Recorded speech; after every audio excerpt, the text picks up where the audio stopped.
Hi, everyone. Welcome back to the second day of the conference. We'll have another morning full of panels and presentations.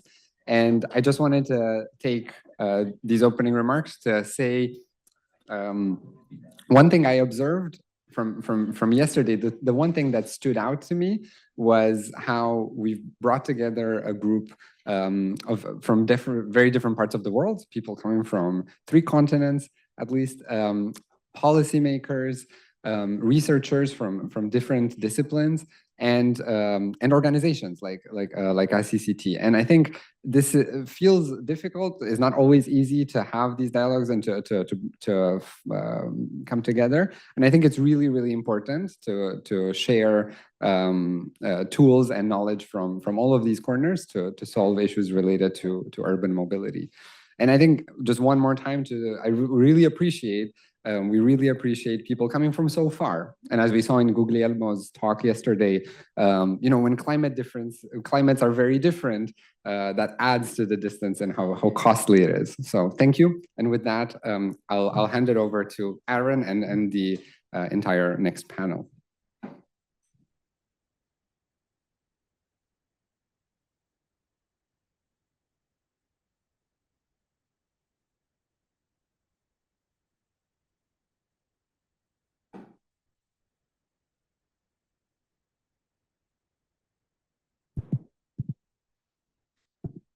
Hello, everyone. Thank you all for being here. I'm delighted to be moderating this panel on adapting to climate change, lessons from South Asia. South Asia is a place where both academic research and human experience over the past decades has confirmed the heavy economic and health toll that climate change has taken and is taking, not only in the form of temperature and extreme weather, but also through elevated levels of air pollution.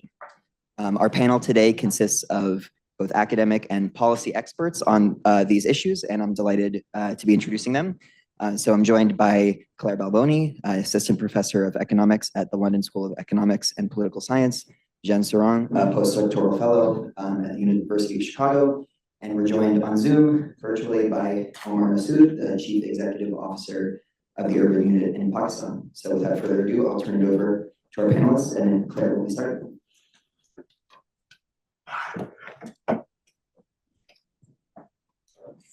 Great. Well, that's changing. Thank you very much, Aaron, and thank you very much to the team for the opportunity to participate on the panel. I'm really delighted to be here. I'll just take that back to the beginning. There we go. Terrific.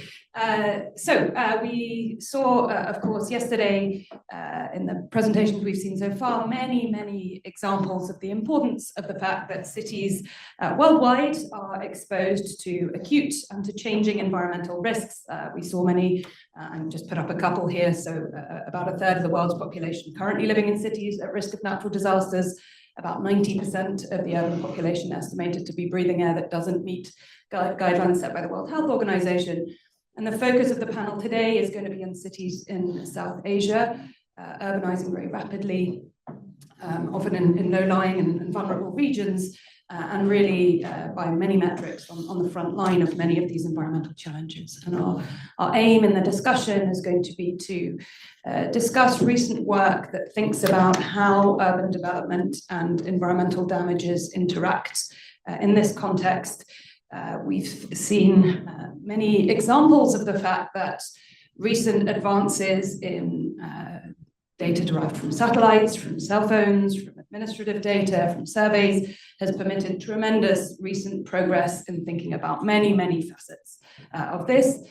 And we will spend the session discussion, and I will discuss some of our recent work thinking about these links between urban development and environmental damages in South Asian cities in particular, and then we'll hand over to Omar to link this to policy challenges in Pakistan. And that's going to be the focus of the 2 examples that I will draw on from my work, which are both focused on extremely climate vulnerable Pakistani cities.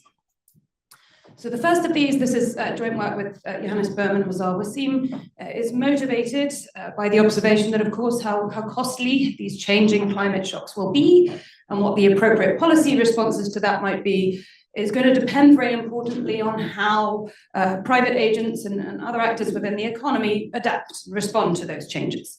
So in that context, the key focus of this piece of work is trying to understand how far firms across Pakistan adapt in the aftermath of major flood shocks, which, as Omar will discuss in more detail, is one of the major environmental vulnerabilities in this context.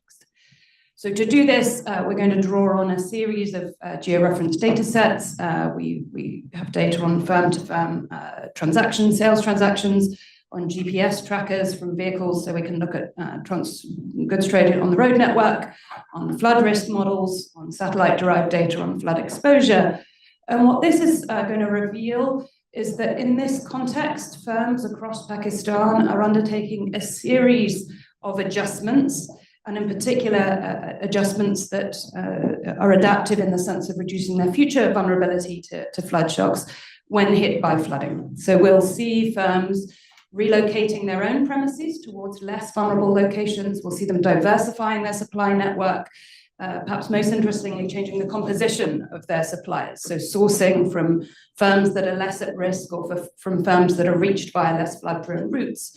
And the evidence in our work here suggests that at least in part, this seems to be driven by forward-looking actions to try to reduce future vulnerability as firms change their beliefs over flood risk when exposed to flooding. So this really aims to highlight the importance of thinking about dynamic private adaptation to climate risk, and in particular, the importance of firms, in this case, learning about environmental vulnerability and how that might shape the future impact of these changing disasters. So the second, just briefly, project that I want to talk about is a new project with the same team, also with Aaron, who's here, and with Lorenzo Marzano, which considers local pollution exposure. So this came up in many of the talks yesterday. The aim of this project is really to sit at the intersection of two rapidly growing literatures here. So one is a very important literature thinking about quantifying the benefits of roads and other types of transportation investment as a catalyst for economic development in fast-growing low and middle-income settings.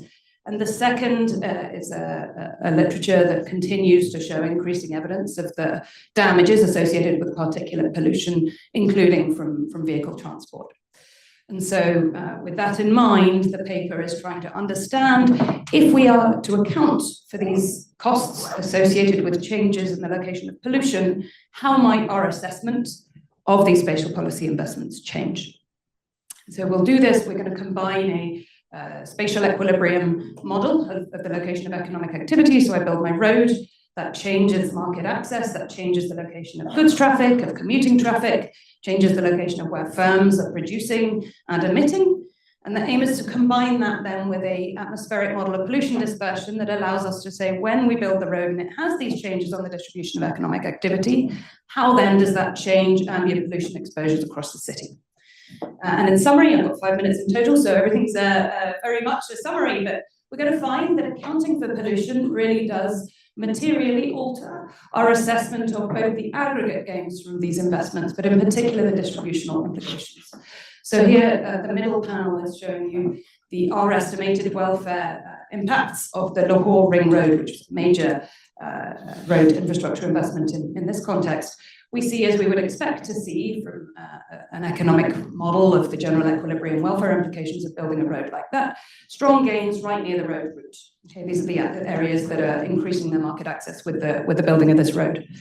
The left-hand panel is the panel where we include the full spatio-environmental framework that also allows us to account for how this road is changing pollution exposure, both from traffic, but also through its influence on the location of economic activity.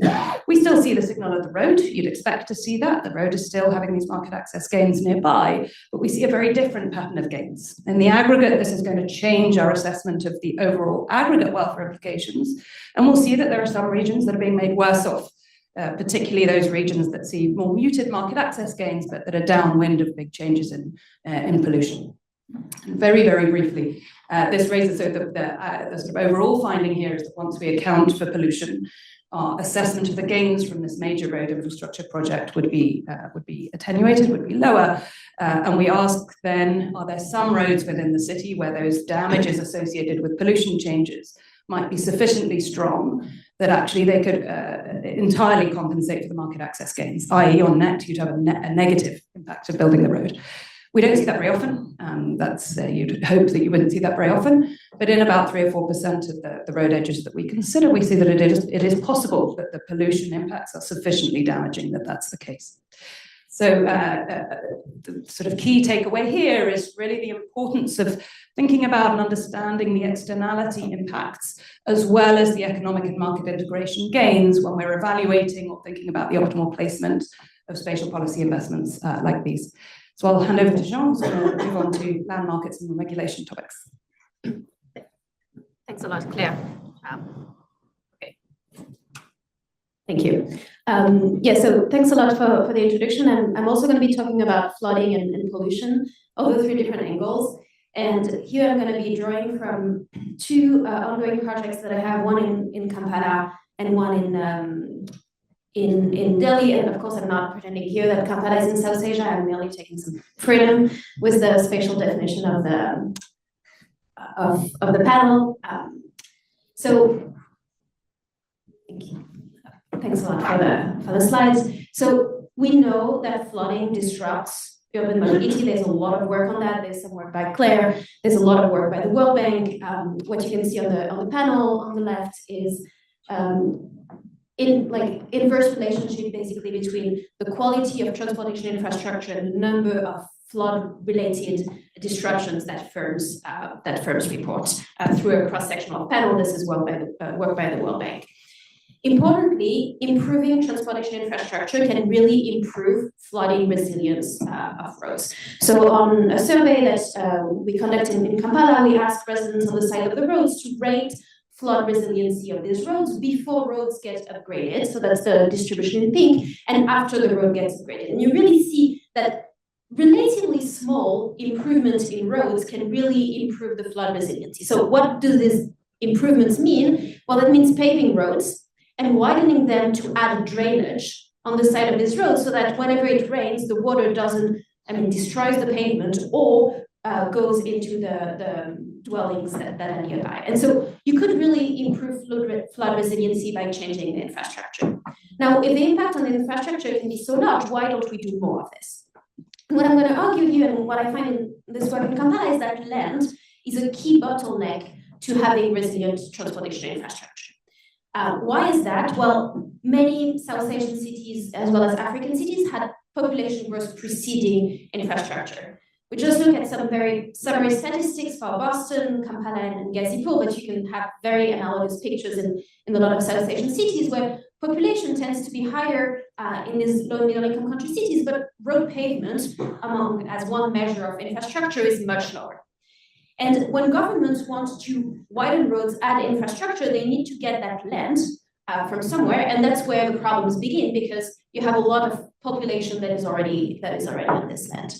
And so what this land pressure is doing is multifold. One of them is that it is decreasing areas that are available for wetlands and canals. So there are 2 pictures, one from Kampala on the left and one from Dhaka on the right, where you see informal settlements in the places that are supposed to hold the drainage to evacuate rainwater.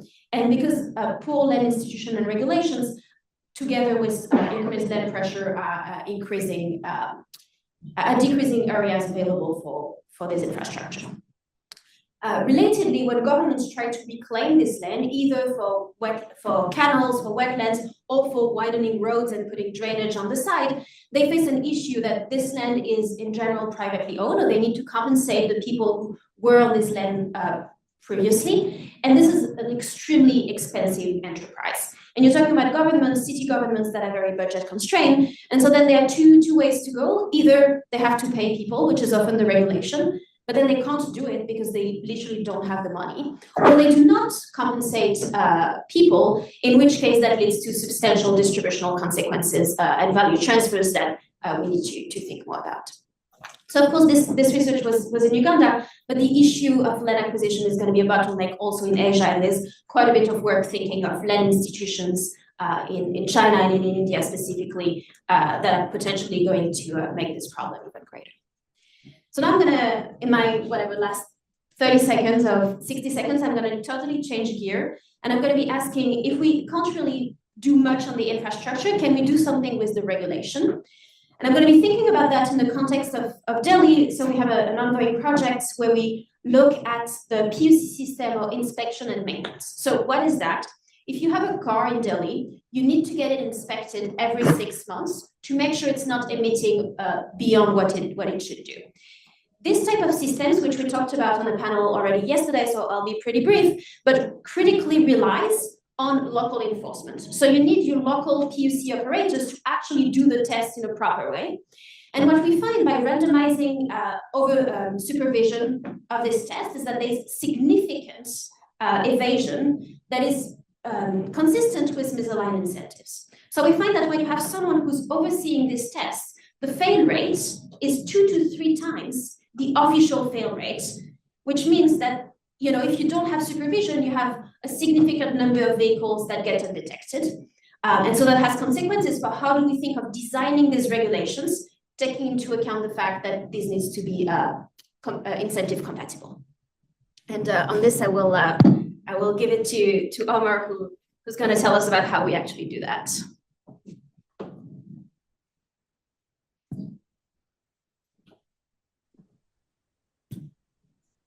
Can you hear me?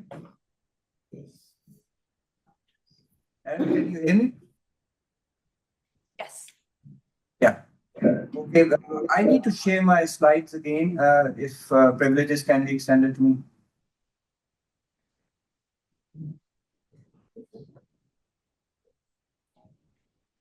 Yes, can we go quickly to the next slide, because this is a hot lap that I'm doing at the moment. Next, please. So wherever, Aaron, you feel that you cannot hear me or the slide is not moving, please do let me know. So, you know, let me tell you about, let's start from agriculture. Before we go into the cities, this is the situation in Punjab, which is like 56% of the country. Our ground level water is depleting. Our groundwater levels are depleting because our river flows have dried up. And that is all due to climate change. We are a farming economy, and because of that, you know, this thing is happening. Next slide, please. I would not say much. The maps actually tell you the picture. The green part was where about 25 years ago, groundwater level had not depleted that much. So that's the green shade. And if you see, like 8 years ago, they had depleted quite acutely, and the depletion rate is 0.58 meters per year. This is a study from 2022. And, you know, while cities are getting flooded, on the agrarian side, we are having acute water shortages. Next. I really love this slide, you know, because if you look at it, the crop water requirement, unfortunately, we are, you know, cultivating crops which require a very high level of water, rice and sugarcane. Now, the mystery is that why are we cultivating these crops? Because when floods happen, these are the crops which are likely to survive. The cotton crop is very sensitive to flood, and that is destroyed immediately. And these crops, these water-consuming crops, have become like an insurance policy for small farmers. So now even in very arid areas, people are actually doing sugarcane plantation. So that is actually exacerbating this entire situation. Next slide, please. Now let's go to the cities. This is the city of Lahore. This is the rainfall pattern from 1957 onwards. And I mean, you need not be an econometrician to tell oneself that, you know, rainfall has become more extreme, more variable in the last 10 to 15 years. Next slide, please. Clare just showed you the ring road picture of Lahore. What I'm showing you is the drainage picture of Lahore. So all these brown lines are basically the drains of Lahore from the old colonial city of Lahore. So, you know, this is where infrastructure becomes a constraint. Infrastructure is fixed in the ground. It is very historical. It becomes very difficult to think outside infrastructure. So, the infrastructure itself sort of blinkers your own vision about the city. So for the past 50, 60 years, this has been our challenge, what to do about these drains. Next slide, please. And you can see, if you see the last column, that's the capacity of these drains. And if you see the first three columns, this is what the drains are actually carrying. So when we are building the ring road, we are not taking into account the fact that the ring road is also going to get flooded eventually, because the investment in the drains is the hardest part. So drainage investment or drainage infrastructure investment is one of the hardest part that you can do in a city. And a city of about 12 million to 13 million people, very densely populated, this is a major challenge. Next slide, please. Again, let's go back to semi-agriculture and semi-urban areas. Culverts are required for irrigation and drainage when making roads. And when roads go through farmlands, and we have like 5 million small farms in the province, small farmland holdings, every farmer wants a culvert. More culverts, high cost and poor design. So the entire area, the entire sort of focus on adaptation really is compromised, because you are trying to accommodate everybody. And you are trying to design more and more culverts. That affects the road design, that affects the drainage, that really compromises on adaptation. So, that's the underbelly of community mobilization. So you mobilize the community to build a road, but the community sometimes also extracts a cost out of it. Next slide, please. At Glazer, yesterday I was listening to his keynote. He was very much interested in flood risk and floodplains. This is just one of the 120 sections of the river basin in Punjab. This is passing through the city of Lahore. And you can see that very highly populated villages are located in the flood zone. And the pink area which you see is basically the city of Lahore. Next slide, please.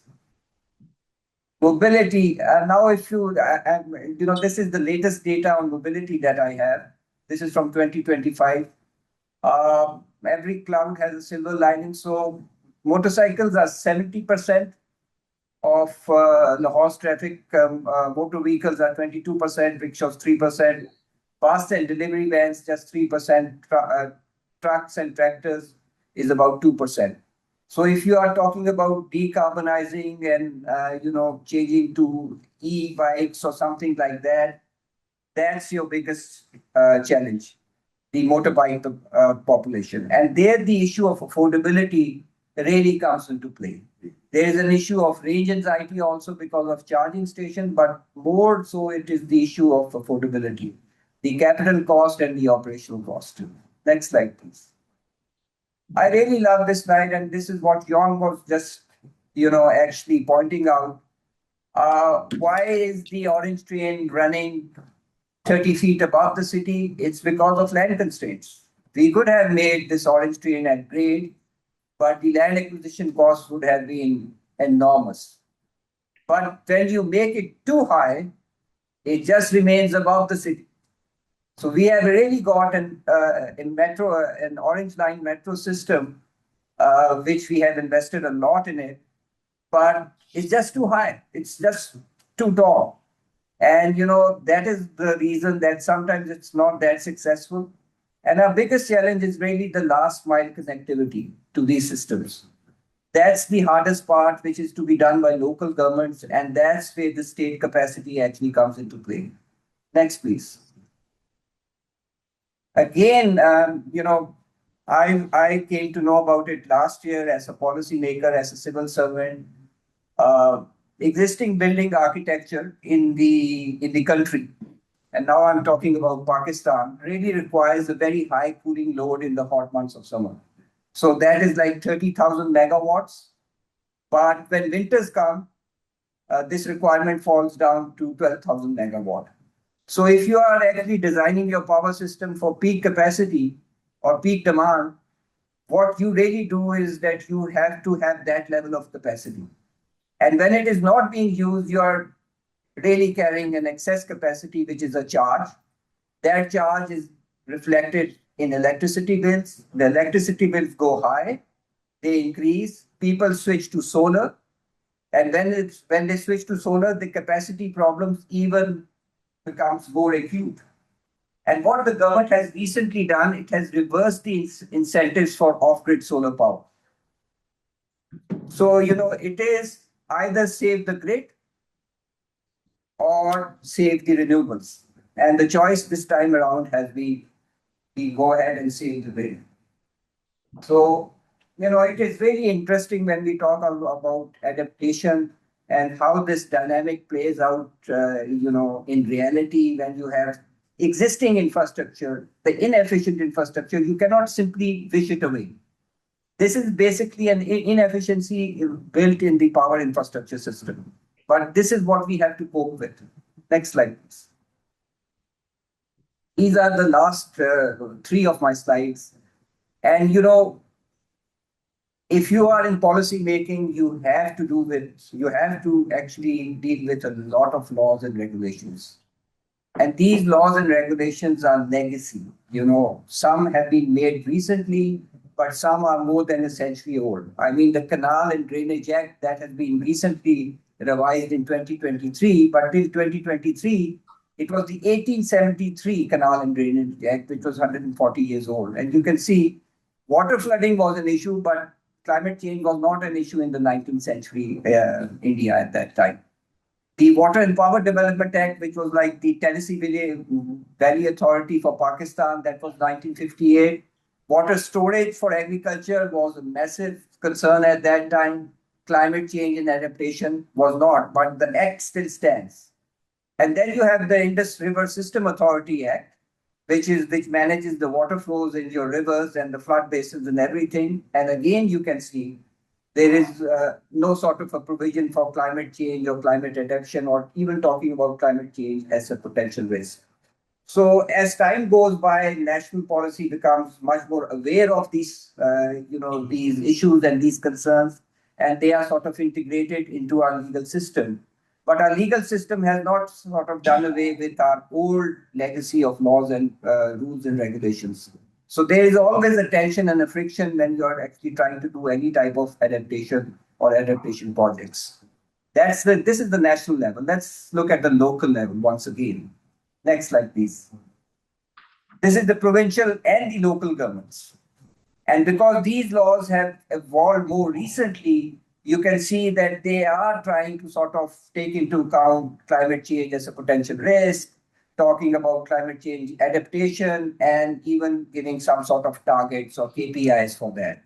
So you have the Punjab water policy, the Punjab agriculture policy, but when you actually make the Punjab Water Act in 2019, climate change is not talked about.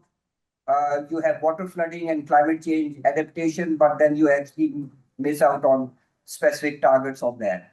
And this 2019 Act, this is in Urdu, but the Punjab Aabi Park Authority Act 2019, it also misses out on water flooding, and this is basically urban provision of Water Act. This is what it actually means. Then you have our local development authority, and this is the most recent development authority, which is just across the river in this city. They are absolutely not talking about climate change adaptation. But the most concerning feature is way down, right at the bottom line, the Punjab Local Government Act. And even the recent iteration of the Punjab Local Government Act, which is in draft form right now, they are not looking at each of these things. So till the time the local governments are brought on board and their capacity is actually built for adaptation, we will always sort of struggle, in these things. Can we go to the last and final slide, please? Lessons of adaptation. Well, these slides were not presented in any particular order, and one can sort of figure out for themselves if they have some insights. It would be lovely if they could share with us. But my insight so far is that past, present, and future infrastructure really matters when it comes to adaptation. It creates unexpected path dependencies, and such dependencies percolate not only in physical design, but also in procurement, the approvals of these schemes, the rules and regulations around it.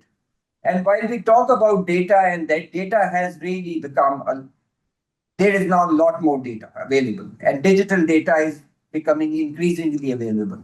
But the biggest challenge is that it is extremely scattered among public sector organizations, and connecting this data and integrating this data is our biggest challenge. All levels of government, as you saw in the previous slides, are not equally motivated or incentivized either through laws or incentives to start working on adaptation. And finally, which is really important, and I think this is where academia really comes in. And we need to start talking about it more and more, that adaptation needs a communication strategy within government. And that communication strategy should be backed by evidence, and that evidence should promise a scale of adaptation. Because standalone adaptation projects are perhaps not going to cut it. When you talk about a province of this scale, this is about 125 million people. It's a large province, and you just simply cannot have boutique adaptation projects. So this communication strategy and how to communicate about adaptation with evidence, this is where I think the academia collaboration with policymaking is really helpful. Am I under 15 minutes, Aaron, or do I have some more time left? I think we're right at time, so thank you so much, Omar. Thank you. We probably have time for one or two quick questions from the audience. So thank you so much to all of our panelists, and please raise your hand if you have a question.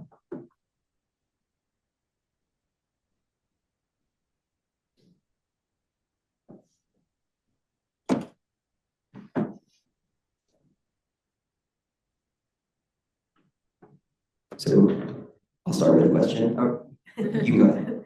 Maybe just to pick up on this last point. I'll put you on a mic. Oh, sorry, Mike, first. Hi, my name is Jeanne. I teach over at the Engineering and Graduate School of Design, Innovation and Global Problem Solving. So I wanted to hear more, Omar, and from the panel on what this communication strategy would look like for adaptation at scale. What stories do we need to tell taxpayers or ministries of finance that we're not telling them? What looks differently there? Yeah, can I respond to that? Please. Yeah, it's really important when I saw illustrated those rules and regulations. Projects and programs are presented in a particular format or a template. It's those templates that we need revision on. So when you are talking about, say, road design, does that have a climate adaptation component to it? How do you evaluate a road that would it affect climate adaptation positively or negatively? When you're talking about drainage, you have to look at the urban flooding perspective of it. So the type of data that you now need to show is very, very different. So let me explain it to you to give you a more background. Our development templates were developed in the late 1950s, again, by a very famous university known as Harvard, and there was the Harvard Advisory Group. And then at that time, they had the incremental capital output ratio, that you just invest capital and the economy is going to start growing. And that was the template of what we call the PC1. That was known as the Planning Commission Form 1. And this was basically, this is my capital input, and these are the prospective outputs that I'm going to get out of it. Fast forward 75 years ahead into the future, we are still using that same old form. It has got an internal rate of return, and then it has got a social benefit and cost analysis, but nothing about climate adaptation or mitigation. So, if folks from academia can really look at these templates and review it for us in the government, for policymakers, that you need to have a different decision support system. So your decisions have to be done differently. Otherwise, we would simply keep on having this cookie cutter approach and keep on doing this thing again and again. That's it. Thank you, Omar. Do we have time for Jeanne or Claire to respond, or should we? Yeah, maybe one more response and we'll switch.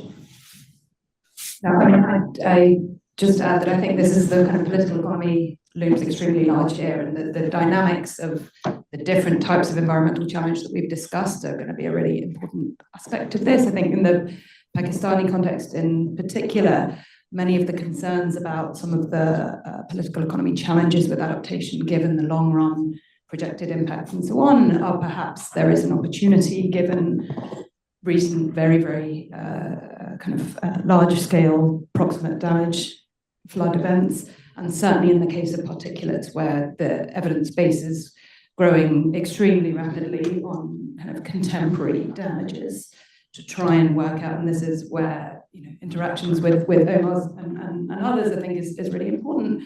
How can that kind of these kinds of events help us to really make clear to policymakers that this isn't a sort of exclusively a trade-off of the future versus now on some of the very difficult issues around long-run damages, but to use that to try and inform kind of policy decision today. But I think it is a really understudied area, this, and the kind of growth of the literature on the political economy of climate policy, and in particular adaptation policy, is very, very welcome.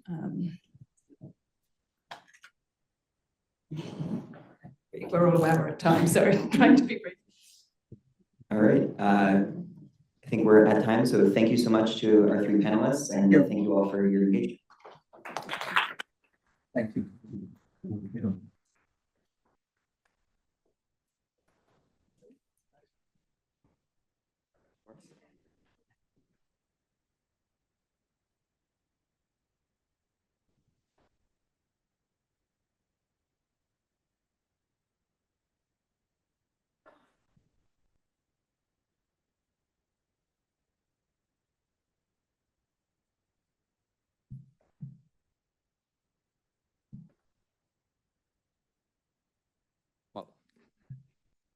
To keep us going, I'll just start while the slides are going to show. So I'm eager to I'm excited to present a project about minibuses in Kampala. This is an ongoing project and is a large collaboration. So Jay and Yuane are graduate students in economics here at Harvard. Jay was around yesterday. Tamara is right over there, and you heard from her yesterday. Judith Mbabazi is a graduate student at Makerere, and Carol Vulgaris is also here in the room, and you saw her present yesterday. I also wanted to mention Gray Collins, who is helping and does a lot on this project, and who's right there in front. Okay. I am going to go get a clicker.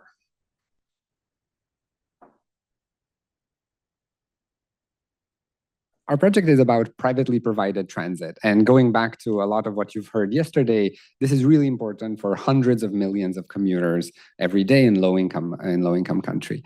And yet, there is a lot that we don't know about how these systems work, in particular about their market structure. The details of how they operate is really important because this is how we can think of, especially incremental policies, but in general regulation that is going to succeed and that can get some level of support or little opposition from the sector, maybe even win-wins for commuters as well as from operators. And I'll start with what to me, at least, motivating this project was an apparent tension. One is that privately provided transit is often organized into associations that act like monopolists. They control routes, they control territories. We know this from many sources, including Oluchi's paper in Johannesburg, for example. And yet, a general sense is that the drivers, the operators, are not making a lot of gains from this. They barely scrape by. They have some kind of low effective wages. They work a lot. They feel like they're, in some sense, they are close to the edge of just making it by. And there may be many possible explanations for why this happens. They may be, the gains may be extracted by the owners of the vehicles, by extortion from police, and so on. And in this project, we're going to document another channel that we think is very important in our setting in Kampala, which is that these rents exist, but they're dissipated significantly through over-entry into the sector and through a lot of waiting.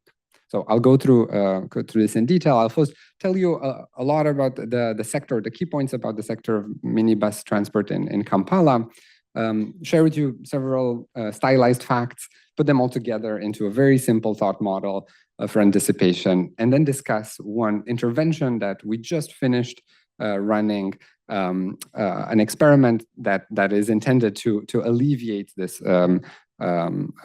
this friction that I'll document. And so I'll show you a first run of results that are hot off the press and hence quite preliminary.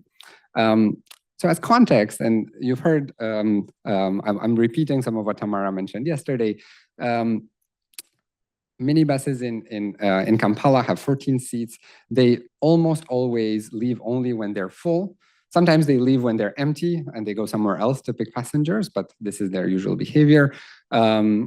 As you can see here, they are, passengers know where this is going. There's a destination that's advertised. The fares are advertised and are relatively constant. Now, the sector is such that drivers are organized into associations. These are groups, cooperatives, perhaps is one way to think of them, of small firms, if you think of drivers this way. The associations control one or multiple routes. They are generally grouped in a territory, in a slice of the city. And I think of them as intending to act as monopolists in terms of setting fares and restricting entry into the association for drivers. For example, it's on paper difficult to join an association. You have to know someone there or be related to someone who's already in there. There's an entire process for doing it. So the internal organization is also fascinating. As Tamara mentioned yesterday, we don't know much about owners in the sector, so I won't say much about that today. And just to put this in the context of urban mobility more broadly, in Kampala, the main competition is going to be from people just walking instead of using any motorized transport, or bora motorcycles, so motorcycle taxis. Okay? There's little government-provided transit. This is a map of routes with data that we collected through a census. So briefly to orient you, the kind of data that we collected, one is a census, a history of all of the associations from their inception and their growth, how new associations appeared. I'm not going to show much from that today. We're going to rely on data on day-to-day operations. So when do vehicles arrive? How long do they have wait in a queue? How long do they wait to load, and so on throughout the day. One thing that we had a lot of fun and it was very interesting was relying on association guides. These are representatives of associations who are in the taxi parks and the big bus stops, relying on them to collect data about these operations, cross-checked with data that we collected directly, but this allowed us to collect a lot more than we would have been able otherwise. And also driver surveys. Okay. So let me start with stylized facts. First, this is simple. There's a lot of congestion. There are a lot of vehicles. This is the old taxi park in Kampala. It is really a hub where many dozens of routes start. Some of these vehicles are loading passengers. Some are just there and are empty. The second fact is about this idle time. Vehicles spend a lot of time idle. So just to explain how this works, there's one vehicle for a route that is loading passengers. That's where passengers go. But then usually there are other vehicles who are waiting for their turn to service that route. And so they are in a queue. This is organized and kind of supervised by the association. The queue, when a vehicle is in the queue, either they're waiting to get into the taxi park, or they're parked inside the taxi park, or potentially they're doing other activities. And quantitatively, this is very, very, very large. So half of the time of the average vehicle is spent not loading and not transporting. They're just empty and they're waiting in the queue. Okay, this is from our data, but if you look at a previous study for Kampala, also similar finding. Okay. How does this look like? This is the entry into the old taxi park. You see these long queues of vehicles who have dropped off their passengers and they're just waiting. This is more systematic data we collected. So what I'm showing you here, each dot is a vehicle based on the departure time when they actually left full loaded with passengers. That's on the x-axis. And on the y-axis is how many minutes they had been waiting in the queue until they actually left. And you see that the magnitudes are just massive. So the average is around 4 hours here, right? And the extreme is that someone who's left in the evening, in few cases, have basically been waiting all day before they even leave. Okay, this is kind of mechanically, this is shorter at the beginning of the day because some people are lucky and they're the first in the queue, so they leave more quickly.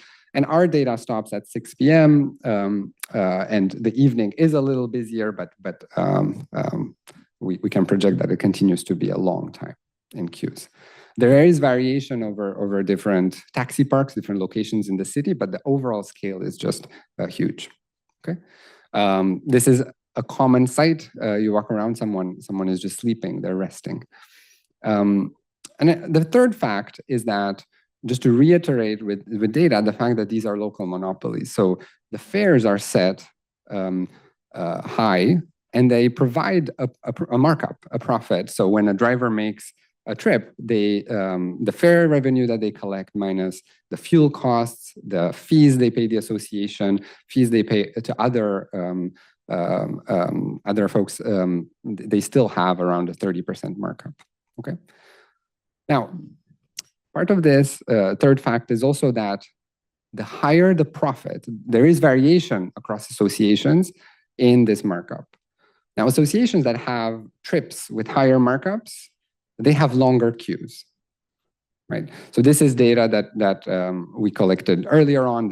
We are working on a new version of this analysis. So the exact magnitudes we will have to update.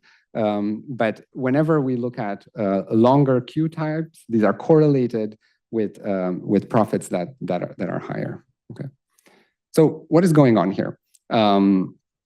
A very simple model. So very simple, just an observation about these queues is that they seem quite inefficient. Think about the thought experiment of removing a vehicle or a few vehicles from these queues.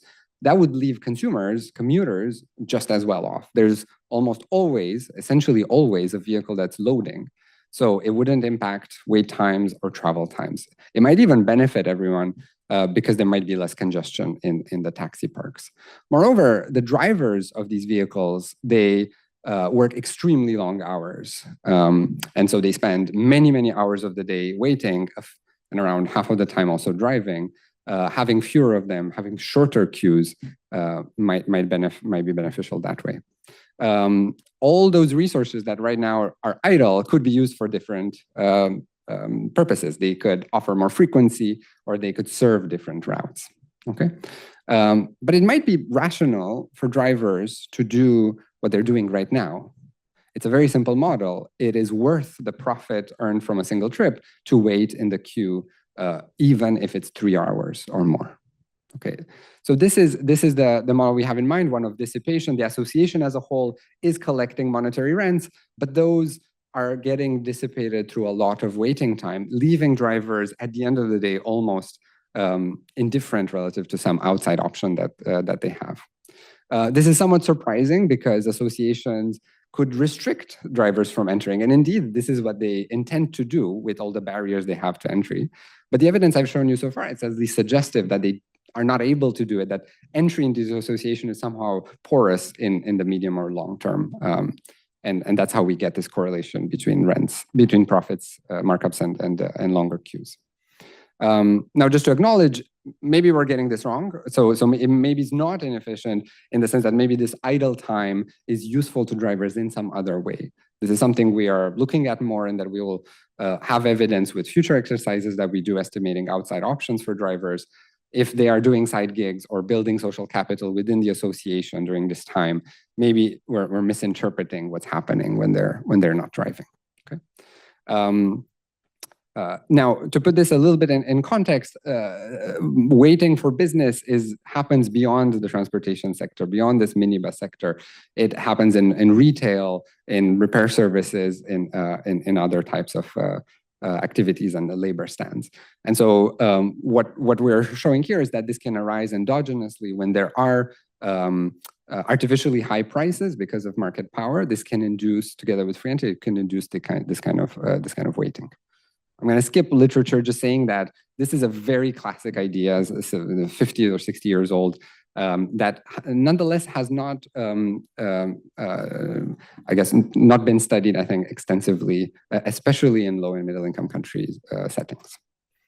Okay, so next, let me explain an intervention that we just finished running that was designed with the intention to alleviate this slack in the system. So as I mentioned, it's essentially the norm for drivers to wait until they're full before they leave. This makes sense for a number of reasons. One is that they've waited for so long in the queue, and now is their turn to get passengers. And so they will not be rushed to leave earlier than is optimal for them. And it is optimal for them to just have all the fare and all the bus full in this context. Our intervention was to focus on routes and times of the day when demand was so low that this whole process took very long, on average half an hour, but sometimes much longer. It could take 45 minutes for the minibus to full. Everybody would be waiting for that last person to occupy the last seat. Okay, and moreover, when the mean is large, the variance is also high. And so our intervention was to subsidize drivers to leave after a set amount of time in exchange for a fixed payment. So after 20 minutes elapse since the last departure, someone from our study would walk up to the driver and say, now I will pay you this much, the equivalent of a number of seats.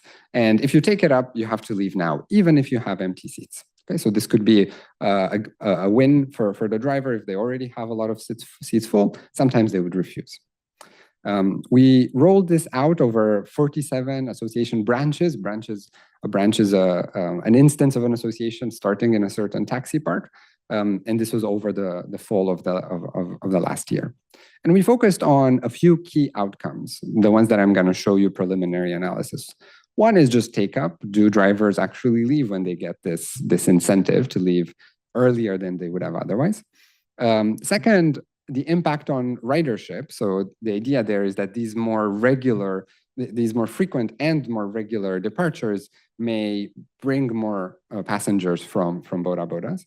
And finally, connecting to everything I've mentioned before, what is the effect on the queue duration? And the idea there is that by having vehicles leave more frequently, there is more utilization, and there would be the vehicles would spend more of their time traveling and hence spend less of their time waiting in queues. So let me show you these results. First, this is an example of how the intervention was advertised to passengers. The whole process was sustained for 3 weeks. And throughout that time, the route that were in the treatment group got these ads with speedy departures and the intended departure frequency. So first, the intervention worked. Departures go up by 31%. So remember, there's a 4-hour interval, and then in control stages, you have around 7.5 departures. So around every half an hour, on average, every minibus leaves. But in the treatment group, this goes up, and this goes up by 30%. Second, the effect on the number of passengers is a noisy zero. A noisy small positive effect. But here we really don't have, at least to the amount that we've looked at, analyzed so far, we don't have a lot of precision. So if we look at the elasticity of ridership with respect to wait time, we get a point estimate of around 0.2. but we can't reject something even as large as 0.5, which arguably would be quite large. Okay, but we also can't reject 0. So we don't know yet for sure what happened in terms of demand. The final result that I want to show you, connecting to everything I've said before, is what happens to queues. And we have a mechanical model, which is, well, at the beginning of the intervention, every day when we just started, mechanically nothing should happen. The vehicle that starts and is the first one to be incentivized to leave should wait in the queue just as much in the treatment versus control. But after 4 hours, in the treatment group, the whole route has moved much faster, 30%, 31% faster in treatment groups. So we expect them to have waited, vehicles in the treatment group to have waited shorter in the queues.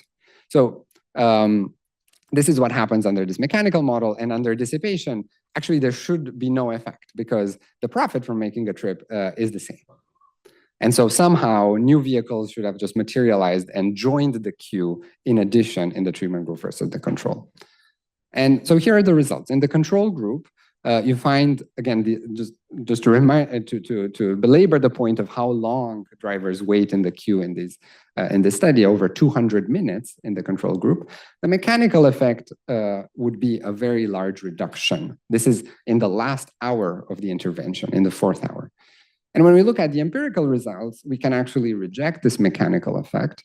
And we can't reject that the queues are just as long in treatment versus control. Okay, it looks kind of the same if we average over the entire intervention period, but all of these changes are around half as large.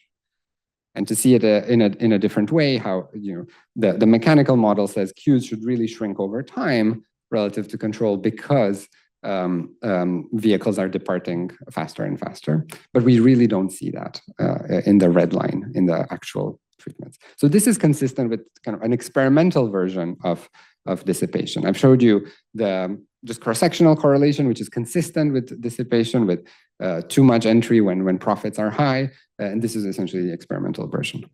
So just to conclude, we see that these gains from the frequency seem to have been additionally dissipated to more weighting in these associations, even over the time period of 3 weeks.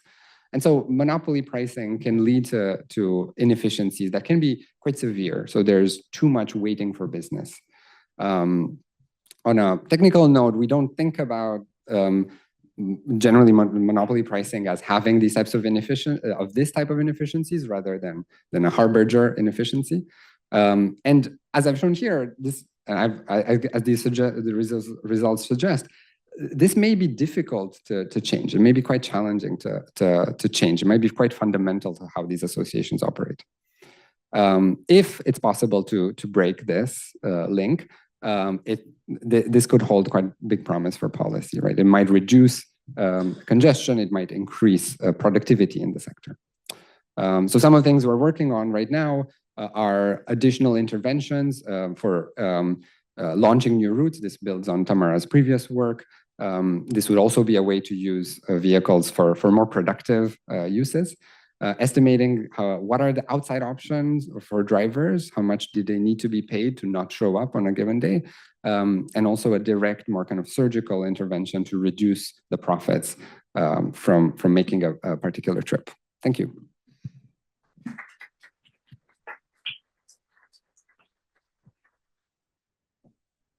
Any questions?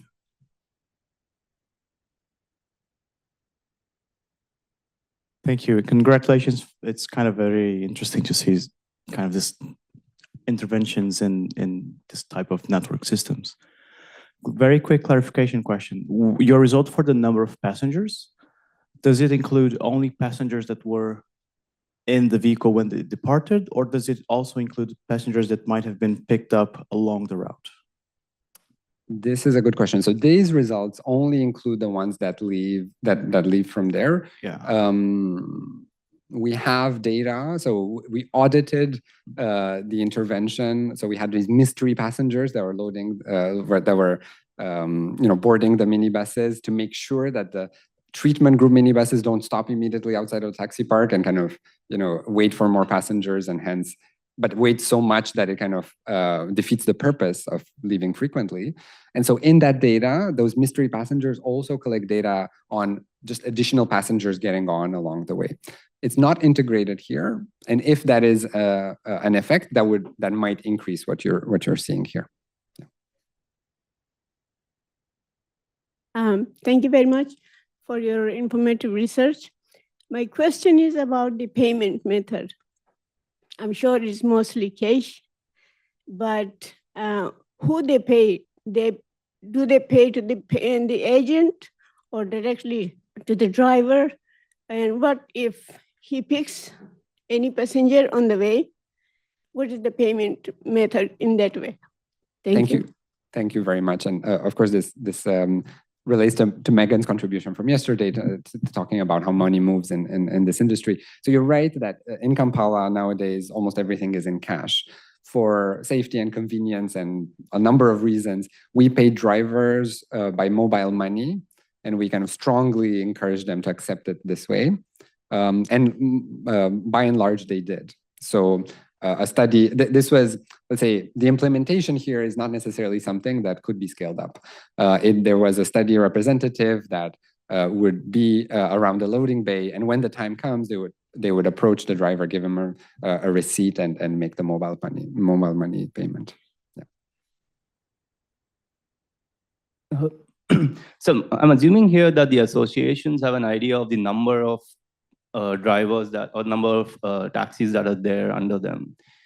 And if that is the case, wouldn't a good intervention be where you just determine labor supply on particular days?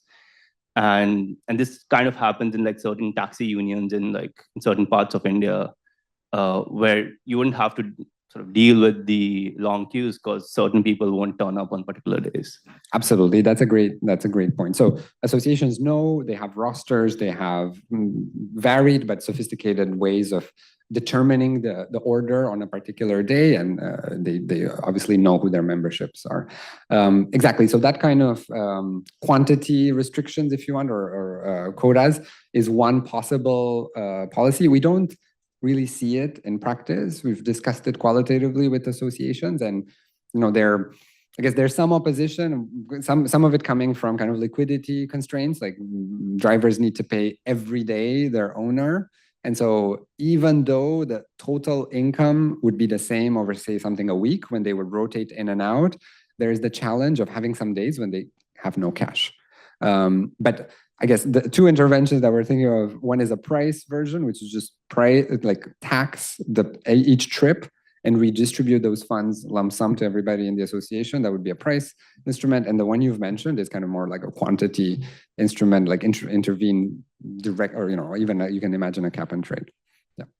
The follow-up on that. So one possibility also to get over liquidity constraint is to sort of have a cooperative of some sort, which sort of essentially distributes cash from a pool, which, like, let's say you pay like 5% every day to the association, and on days when you have liquidity constraints, you get some cash from. So I should say the associations already do that. They are essentially as close as you can think of as a cooperative. Drivers pay a loading fee every time they leave, and the amount of that loading fee varies. Now, but when I showed you kind of their profits and their, how profit is correlated with queues, that was all net of the loading fee.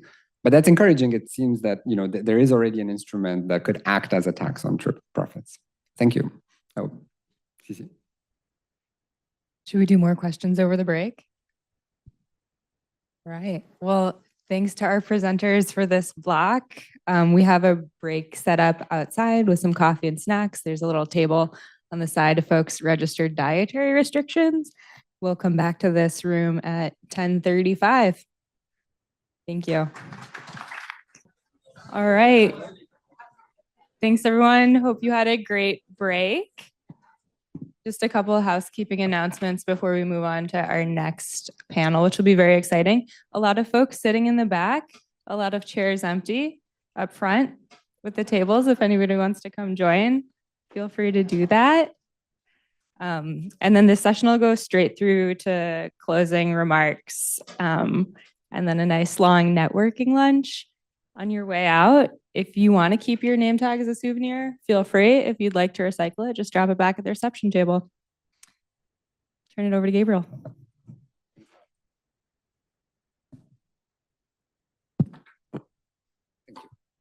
Thank you, Alexa. Very excited to introduce and to moderate this panel about optimizing public transport, gaining some real insights from Jakarta, Indonesia. And I'll first introduce our panelists. We have Ibu Atika Nur Rahmania, who is the head of the Regional Development and Planning Agency of the Jakarta province, where she oversees not only transportation that we're going to talk about today, but many other areas. We have Pak Daud Joseph, who is Director of Operations and Safety at PT Transportasi Jakarta, or Transjakarta, the public bus operator. And we have Professor Arya Gadu from University of Arkansas. And welcome. It's an honor and a pleasure to have all of you here. We're going to talk about Jakarta. So this is an economically very dynamic metropolis. It's also a very large metropolis. It's complex. As the head of planning, Bu Atika, can you please tell us a little bit about how mobility looks like? What is the mobility landscape, and what does the future look like? Thank you so much, Gabriel, and thank you so much for everybody here. Thank you for having me today. So I think to your questions, to understand better about the urban mobility of Jakarta, we should see the historical context first. You know, since the forming of the Jakarta in 1527, we see that Jakarta is a city of port, city where trade, services, agriculture is becoming the main focus on the city. But until 500s, this urban development and the main development of the city is the first documents that consist the urban planning is in 1941 and developed by the Dutch. So we see that the arrangements of the city started in 1941 when Indonesia doesn't gain the independence yet. But after that, World War II make its dynamics. And then we know all the plan that developed by the Dutch that consists of canals, train, railways, and others, it cannot be implemented well. And then we see other things when Indonesia gained the independence in 1945, there is a huge amount of population's growth.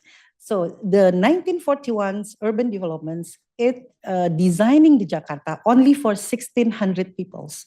But then within 14 years, it is developed only up to 7.5 million people. So it's more than 10 times. So after that, in 1980, the Jakartans and also the national governments start to think more seriously about the transportations. And then, but unfortunately, the plan is not work so smoothly because there is also a economic crisis in 1998. And then the first major changes coming with the first bus rapid transit or BRT, we called it Transjakarta, previously called busway in 2004. So after that, we see that all of the mode of transportations is very time sensitive, and we have to having a chase after infrastructures and also the growth of populations. But when in 2010, it is more stabilized, the population growth, but we have another challenge. By that time, the numbers of vehicles private owned cars is exceeded the transportations. So what the things that we learn about the historical context from the urban mobility in Jakarta. So it's a very time sensitive. It's it is related not only one aspect in the operationals, but also related to the economics and also the politicals. So when we see the policy of the urban mobility, we need to see the layers of approach, not only because it is of problems of the operationals or probably economics, but also the political context. So this is why we see the urban mobility development because of very complex, become a very complex systems. So it's related with many aspects. Now, between the 2010 up until now, we see the more stable population growth, but we have other challenges. As you know, the UN data now see Jakarta is not counted by only the jurisdictional or administrative areas, but it's related with the greater Jakarta and also the other city related to Jakarta. So they counted now, the city population is not only 10 or 11s, but up to 41.9 million people, and it's projected to continue growing. And it is projected to be 51.8 million in 2050 and becoming the most rapid growth agglomeration area in the world. So this is this context will give the preparations or what we are preparing for the future of the urban mobility. That's why here there is a part of our state-owned or local state-owned enterprise as a part of how we implement the policies of urban mobility. So another challenge is because there is a very fluent mobility between the Jakarta and also the surrounding area. It is, but we have a different jurisdictions administrative, so it will become very difficult to talk about how we can share the budget for maintaining the public transport. So that's why Jakarta is also becoming one of the cities that need to be supported all of the transportation budget, including for other areas, so they can easily moving from suburban to the urban. So the other thing that will become our burden is how we can manage the mobility surround the Jakarta itself. So in doing so, you can see this, the burden in our fiscal capacity is really high. We spend about 290 million yearly to support all the public transport in Jakarta. So, but unfortunately, the modal share still higher for the, we cannot like change easily people from their private car to public transportations. So that's why, despite major public transportation expansion, modal share will remain, still remain stagnant while private vehicle ownership continues to rise. And now we dealing with the limited fiscal capacity driven by low tax ratio and the city authority constrained large-scale transport transformations. So I think the one that we should see that we need to have a robust and aggressive plan and also fiscal capacity for doing the infrastructure for mobility, because the delay operations, it will be contribute to the unsolvable urban mobility issues. That's the key points that becoming the challenges for Jakarta itself. Then probably I will stop with this fact and also the way how we can handle this. We try to combine the push and pull strategy in the transportations in effort to make the public transportation modal share becoming 55% in the 2030. And also we try to seeing this, all of the, how we see the problems is the most like a multi-layer aspect of problems. So it's coming from the technical all the way to political. So if it's not only we see only small part of one aspect, it will not solve everything. So the key takeaways will be of all the plans, all of the strategy we have to deliver to make urban mobility more getting better. We need to have like a certain kind of frameworks that meet the needs and also suitable for the city as rapid as Jakarta. Thank you. Thank you very much, Ibu Atika. This is extremely insightful as a walk through the history, present, and future of mobility in Jakarta.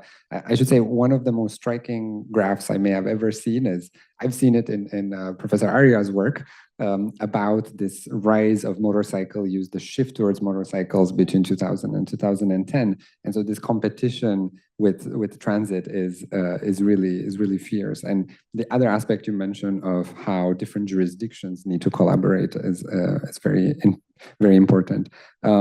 So Pajos, as the public bus operator, can you tell us a little bit about what are the most important challenges of taking these visions and implementing them?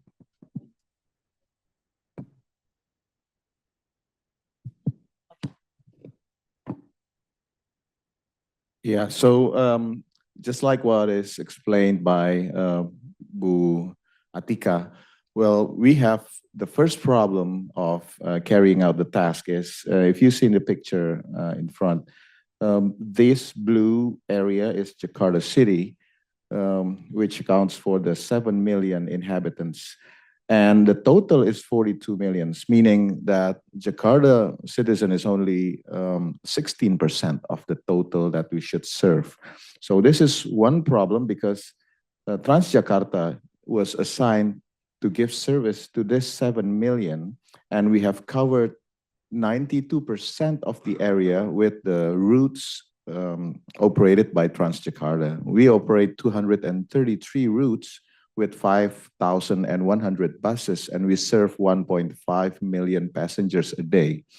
But the problem is 84% of the people living in this greater area is living outside of the border of Jakarta. So now we have to serve them with the new service that is Jakarta Greater Area Transportation. And with that, we have to operate longer mileage to serve those cities, and how to shift them from their cars and motorcycles. So every day when they go to work and do their activity in Jakarta, they will not make additional congestion to the city. So that's problem number one, and how we solve it is to provide another subsidized transportation for those areas around Jakarta. And problem number two is when we operate new service to those cities, we have to prepare and we have to teach the surrounding city how to arrange the terminal points. Because if we want to bring those citizens inside Jakarta and bring it outside again in the afternoon, we have to arrange the infrastructure of the terminal points in here, in here, and here. And also, we have to arrange the feeder systems, which those areas are not used and are not trained to create the feeder system.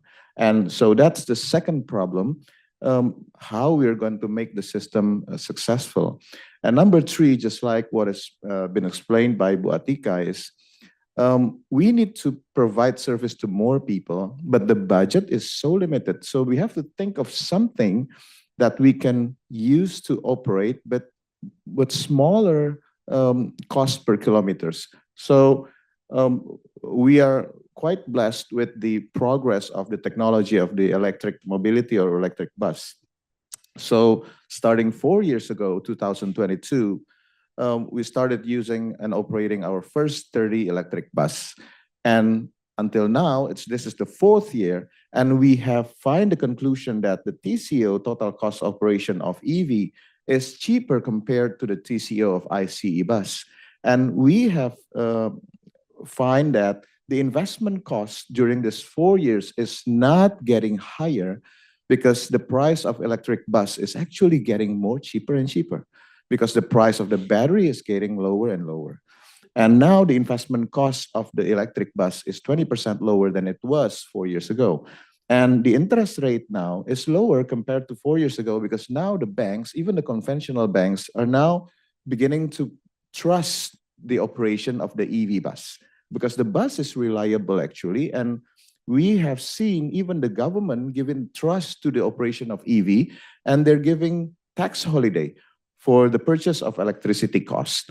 And also we have found that the maintenance cost of electric bus is lower than the ICE bus. Well, this is quite logic because the number of components in the electric bus is less than the ICE bus.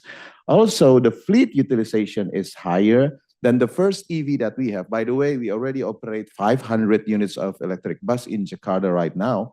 And compared to the first 100 unit, now the product is even more reliable.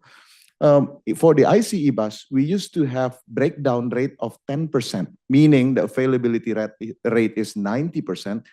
And now for the EV bus, even for the 4 years old bus, the availability rate is 99.6%. So the breakdown rate is only 0.4%. So the utilization can be very high. So the daily kilometers is also higher because this is unexpected. Previously, you know, Jakarta is a very humid city. You travel everywhere and you need air conditioner. Well, we assume that the battery consumption is going to be very high. This is going to be very costly to operate a bus with AC running all the time. But then we find then that the daily kilometers with the existing battery can be achieved even longer. And long mileage in a day, meaning higher utilization, meaning lower total cost of ownership. And the power efficiency is also increased by 28% compared to the first 100 EV. And the last one, we have not yet conduct this. After 4 years, we find that the state of health of the battery decreased even smaller than it was predicted, even that was experienced in China, the battery manufacturer. And during this 4 years, should be every year there will be a 2% reduction of the state of health. So for 4 years, there should be a 8% reduction of the state of health. But now, the 4-year bus that we use only decreased by 1.5%. And that's very, very satisfying. So we are planning to increase and lengthen the contract of the EV bus from 10 years to 15 years. And by adding the terms, the contract period, that will again reducing the total cost of ownership. Now, currently with the current contract, our cost per kilometer of the EV bus is 6% lower than the ICE bus. And by lengthening it to 15 years, it will add another 7%, and it will become 13% lower than the ICE bus. Not to mention and not to count the reduction of subsidy that is expensed by the central government by giving us the fuel subsidy, the fossil fuel subsidy. So the total of efficiency will be gained by operating this EV bus is going to be 25%. So this is the one that's going to help us operate the service for Greater Jakarta area with the existing budget that we have. Thank you, Pajos, both for outlining this thorny problem of coordination between jurisdictions, but also this positive message of how one way to achieve this. Professor Arya, you've studied urban mobility at least since the beginning of Transjakarta. Looking back then, can you talk a little bit about something that's very close to the goal of this conference? How collaborations between researchers and policymakers, what is the potential there? Maybe what are some of the challenges too? So I'm going to start basically with the first challenge, which is trying to find a good partner that can work with you and sort of like move with you and adjust with external shocks that is unpredictable. And we were very, very lucky with having Transjakarta as our partner because through a long process of project development, we started working together with Jakarta from 2018. We have experienced a lot of unexpected shocks that is not coming from inside of the project. And this ability to sort of like adjust and adapt to these challenges are very useful. So I guess in terms of how this has been useful, I can start by coming from the researcher's point of view. Essentially, our experience allows us to try to put some theory on sort of like real world problems. And this interaction, throughout project development and throughout sort of like all this process of communication has led us to see the kind of like realistic restrictions and constraints that are faced by operators and try to frame the problems within the confines of what the real problems that they're dealing with, right? So this sort of like help adjust the kind of research agenda that we're pursuing. But at the same time, I think, again, like, Pajos probably is a better judge of what I'm going to say next. I feel that policymakers also gain from these interactions in a way that a lot of researchers have tools that are not typically available for operators, right?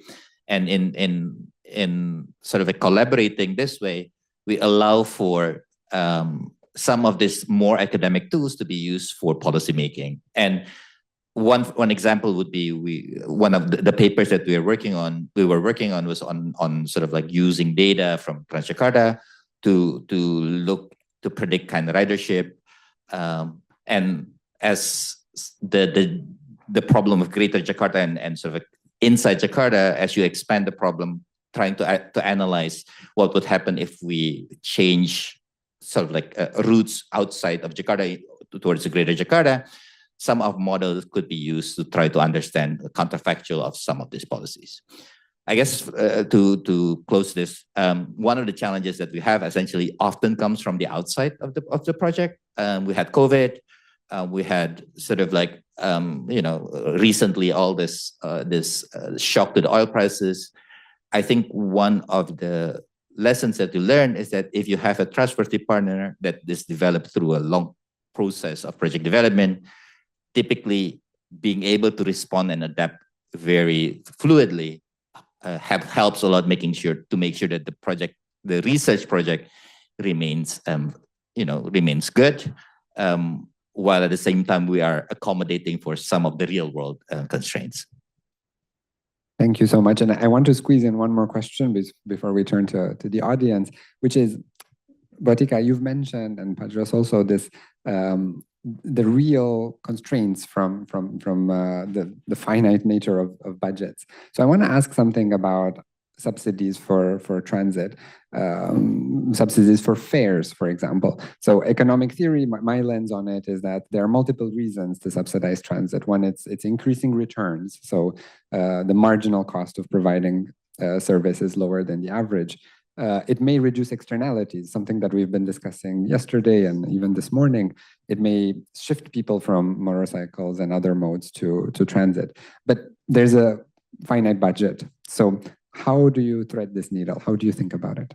So from my point of view, the limitations of the budget is giving us the challenges, probably in a economic sense. But I think because of the delimitation of budget, we need to use this as tools for make it more implementable in the side of policies. For example, the problems about the subsidy is not always about the amount of the subsidy, but how the subsidy as instrument to change the behaviors and change the mode share from the private owned to the public transportation.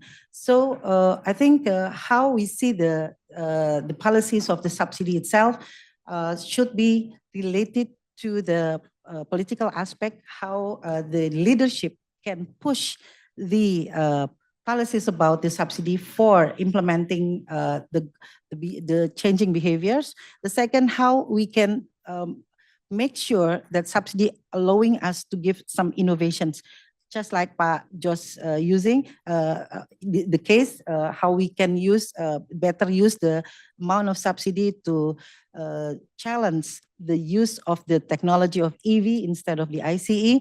And so I think from the policymaker point of view, we should see this as an area for all the researchers and also along with the Transjakarta for our operator to make the balance of the use of these subsidy as a tools of making a better policies. Thank you very much. And let's turn to questions now from the audience.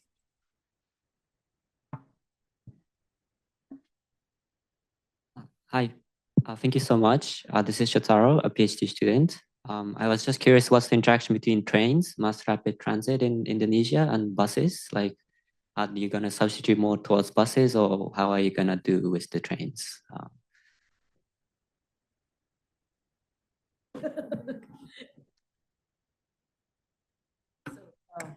I think both have pros and cons and benefit for the MRT, and it's a more I think having a potential to get a lot of people that using this public transportations, but it took a long time to develop the MRT. You know, from my slides, the development of MRT itself is like need 40 years from the initial plan. But now, since we have like one phase of MRT, and then we expand it to 3 or 4, we hope that it will be the backbone of our mass transportations. But you know, because of the first mile and last mile of the surround Jakarta needed a more flexible way to get through the people from the start and the end of the journey. I think it will combine those two kind of transportation mode. In terms of budget, we share equally between those two. It is a very a bit challenging for us, but for BRT, we use our own budget for doing the investment. But for the MRT, and LRT, we use some kind of financing scheme like loan or grant. So we try to make two of those kind of transportations get along with two financing strategy. For the Transjakarta, all of the expenses is coming from our own budget, coming from the local tax. But from the other, like MRT, because it's like need a lot of money, so we use other financial scheme. But for the next plan, we try to build more robust plan for the MRT and LRT.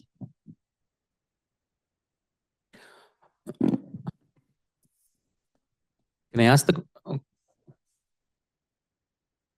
I'm coming from India, and my question is related to the e-buses, which was mentioned that it is used in Jakarta.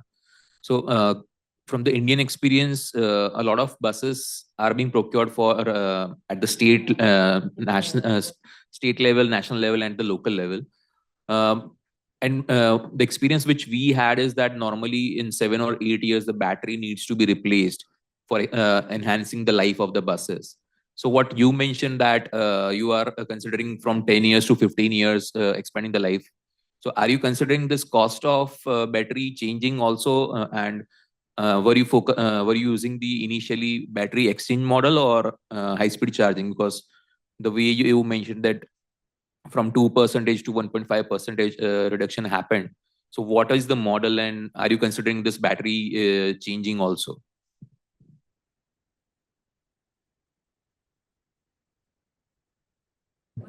That's working.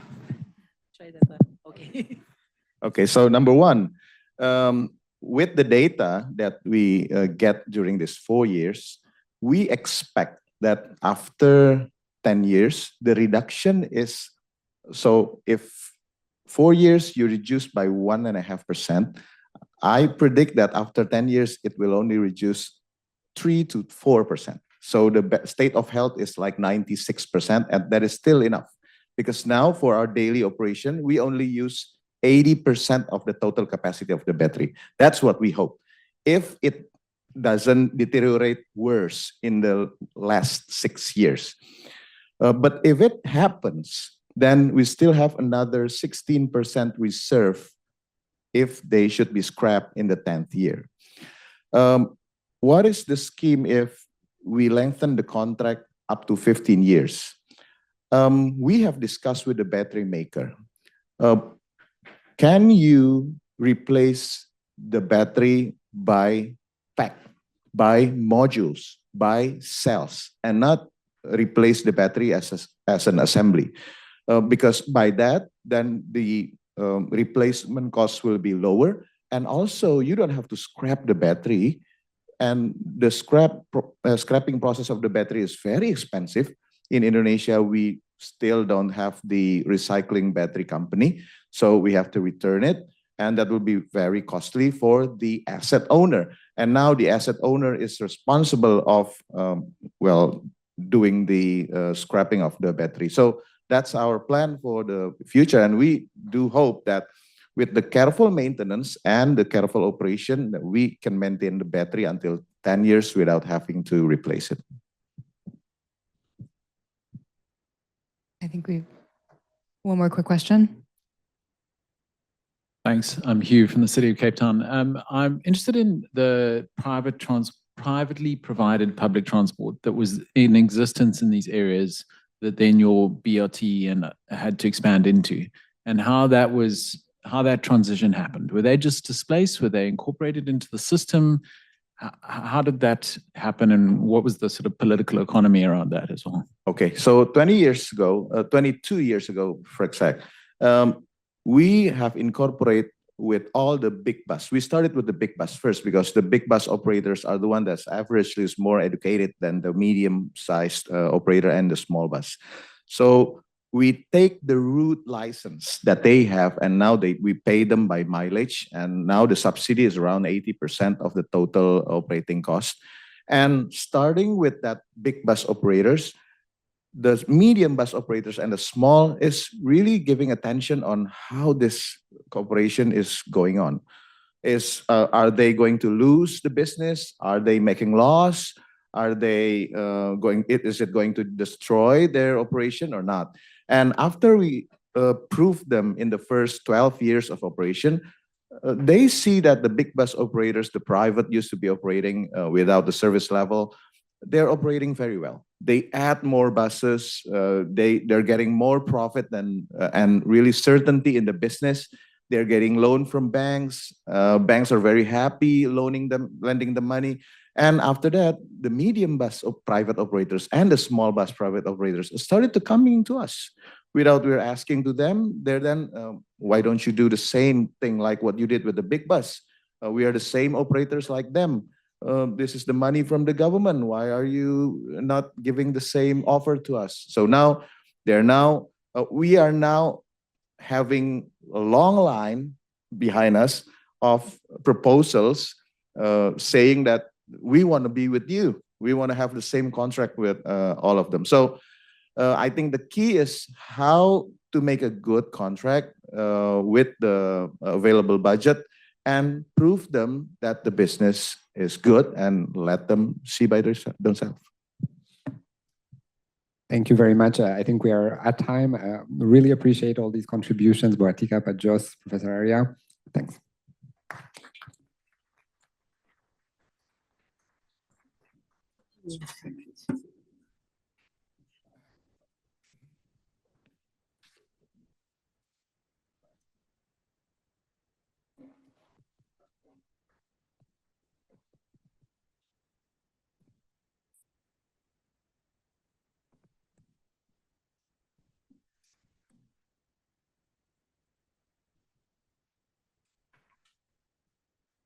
Thank you so much for having me. We've learned so much. I've learned so much in the past day or 2 days about, with rich institutional information and field work about lots of important cities around the Global South. This is not that paper. This is like I have very little detail about any individual city, and I hope I can make up for that in sort of breadth as opposed to depth on any individual city. So this is joint work with the co-authors listed here. It's largely a descriptive paper. So for the economists in the audience, I don't have a really strong identification argument for you, but I think I'm hoping that you'll be convinced that there's enough interesting new data here that we're learning some basic facts about transportation around the world. So in particular, what we're going to do 4 things in this paper. We're going to simulate about 600 million vehicle trips in about 1,200 cities around the world in Google Maps. So just as you can ask how long it's going to take for you to get from here to Logan Airport after the conference, we're going to do that. We're just going to do it a few more times.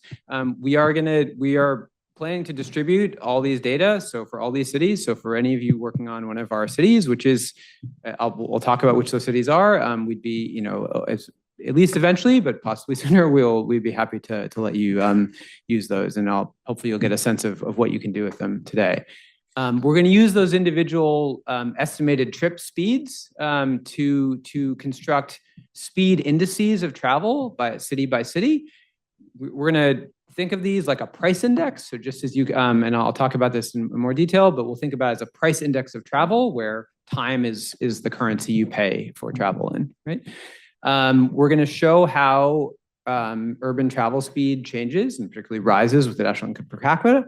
And then we're going to have a simple model, which I'll spend less time on today to try to get to sort of spend more time on the basic facts to try to, we do have a model to try to decompose how different city attributes can help us account for why city travel in the cities of richer countries are faster. Right?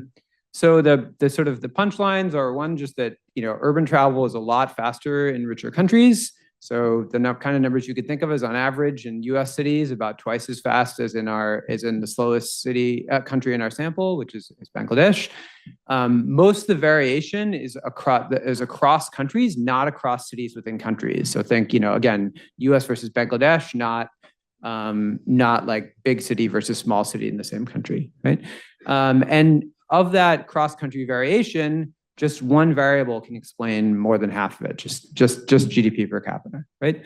When we try to decompose why, in this sort of, again, decomposition sense, I'm not going to have a super deep causal argument here, but in the decomposition sense, when we try to look at why richer countries are faster, it looks, a lot of it's about major roads, so motorways, primary, secondary roads, and also about cities being spread out over a larger land area and therefore lower density. The other one that I think is striking and more and less obvious perhaps is that most of this variation is about variation in uncongested speed, not about congestion. In other words, you'll see almost as much variation if you look at travel that's happening at 2 in the morning. This is not about variation across cities and congestion by and large. Which is not to say there isn't congestion. I do know there's congestion, but most of this variation you would see at 2 in the morning. Okay? So why do we care about this? So as we've talked about a lot yesterday, the whole point of cities is to let people interact, right? And when you can't travel across a large city quickly, if you want to get to a place that takes you 3 hours to get to, it's not going to do you much good, right? And slow mobility limits those interactions. Now, I want to be clear here too that speed in itself, I don't think of as a good that we care about for welfare, right? I mean, time is the limited resource. Time is a combination, to have a trip be short, to allow you to get to lots of places within the limited budget of your day. There are 2 ways to improve that. One is by speed. That's going to be the focus of this paper. The other is by shorter distances, right? And so we think that's really important. Our next paper is trying to combine these 2 things. The advantage of speed is that every trip is on the same network. Whereas when you want to think about distances, you have to take a stronger stand about where people want to go. And so that requires more structure. And we think it's really interesting, but we're sort of building to that essentially is the way you should think of it. This is a policy, urban transportation is a policy concern in every large city I know of, and a lot of it is about how can we get people moving faster, right? And the database for this is quite limited, especially in poor countries, right? So this is where we think we can add. So we're going to build this database in a few steps, which I'll talk about more than others. we think it's important to try to, think about city boundaries in a somewhat comparable way as best we can across 1,200 cities. That's not trivial. And we don't want to just rely on, for example, we don't want to just look at Jakarta when you have, as the previous panel said, there's a large section of the population that is in the metro area, but not in the city of Jakarta, right? We're then going to measure the speed of a sample of trips in these cities using Google Maps, which is available in all these cities. It's just a couple countries, one very large that we have to drop. We're going to then, as I said, use this kind of price index methodology to ensure that we're comparing, we're using a comparable basket of trips in each city, much as you'd look at a comparable basket of goods across cities or places in any kind of price index. And then we're going to, again, compare these speeds to these speed indices to other attributes of the city for the limited set of city attributes that we can measure reasonably consistently across 1,200 cities, which is not, of course, everything you might want to know about a city. Right? So a lot of that's going to come from OpenStreetMap, which we think, for our purposes, has reasonably good coverage across these cities. Right? So we're going to start with about, so you should think of our cities as roughly starting with what the UN calls cities with at least 300,000 people in 2018. We're going to do lots of detailed work on that. The main thing I'll just say from this slide is that we can't look at China or South Korea because of the lack of real-time Google Maps travel speed data in it, but pretty much the rest of the world. There'll be some data quality issues I'll talk about in a moment as well. But so that gets us down to about 1,200 cities. All right. We don't have a travel survey. Some people have referred to travel surveys in many of the cities we've been talking about this in this conference. We don't have a travel survey, of course, across 1,200 cities. So our strategy is going to be essentially to design trips that seem, of different kinds across cities, and then collect so much data that we can resample in a bunch of different ways. And we find that we get the same answer whether we're looking at, at this kind of trips or just this kind of trips. And they all kind of tell us which cities are slow and which are fast. And that gives us some confidence this is not just about that we have a really bad sample, right? That's the broad strategy here. So for example, this is just an outline sketch map of our definition of Lagos. You can see sort of the long barrier island at the bottom and the Lagos Island in the center. So we're going to sample a bunch of trips that go from the outskirts into Lagos Island or thereabouts, as well as circumferential trips that go literally orthogonally to those radial trips, right? We're also going to sample trips to, from a bunch of random destinations. What is the nearest restaurant or school, or in a bunch of different categories, or no, sorry, not necessarily the nearest, but the one that Google will send you to for a bunch of different categories of possible venues, okay? And then also, I don't have a map of this, but just trips from a random origin to a random destination, okay? We're going to do this. So we call a trip an origin destination pair. So we have about 20 million trips across these cities. Each one we're going to sample on average 30 times across different times of day and days of the week. We're going to ask Google to do this under real-time traffic conditions, right? So, at the time of the query, when we run the query, how long would it take to do this trip? We did this in 2019. In March 2020, we said, gee, things seem to be changing. So we did start collecting again, and we do have a smaller panel ever since that we are bogged down enough with our original data that we haven't had as much chance to do it. But we certainly want to look at how things have changed over time in the subsequent 7 years. So as I said, we get the duration of the trip, the length of the trip on Google's, Google's preferred route, as well as what Google says is how long the trip would take in the hypothetical state of no traffic, which we'll call so that time divided by distance we'll call the uncongested speed. We have other ways. If you want to talk to me later, I can talk about why we think that's accurate and alternative estimates of what the uncongested speed would be as well. So this is just for just to get some basic descriptives at why a lot of the story can be seen in this graph. So this is just speeds of a roughly fixed length trip across 3 cities in our data. So Flint, Michigan in the US has speeds that are quite fast throughout the day. Dhaka, Bangladesh, so both central Dhaka and Dhaka are whole city, the whole city as we define it. have speeds that are much slower. And that's true not just at rush hour, that's true even in the middle of the night. So this is what we're saying, so it's not that there isn't congestion, we know that there's congestion, but there's an enormous difference between the fastest city in our sample, Flint, and the slowest Dhaka, even in the middle of the night. Bogota is on there because it's our most congested city. So you see, consistent with that, it's not precisely how we define congestion, but consistent with that, you see a much higher, there's a very large difference in speed between the middle of the night and during the day. Okay. Now, we are relying a lot here on that when I ask Google Maps how long a trip will take, that it's going to give us an accurate answer. We know, it's not going to be a perfect answer. We think that it's going to give us we think that it is pretty good for a number of reasons. So a priori, they have, even at the time of our sample, they had about 2.5 billion sensors, namely our smartphones, right? That they can use essentially to integrate across any possible path. They can integrate the inverse speed of that to get a time for the hypothetical trip, right? Now, an obvious concern here for looking at cities across a wide variety of incomes per capita, right, is that poor cities might have fewer. We expect that cities in poor countries or poor cities will have fewer smartphones, right? For our particular application, we have some a priori reasons why we think that may not be a problem. And so one is that for speed without traffic, you don't need to always have a phone there. You just have to make sure that a phone has gone through at some point, right?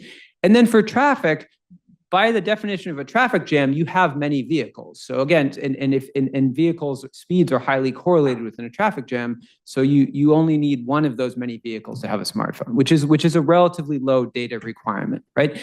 Having said that, we also do a lot of work to try to check for this in other ways, which again, in the interest of time, I won't get into details of. We did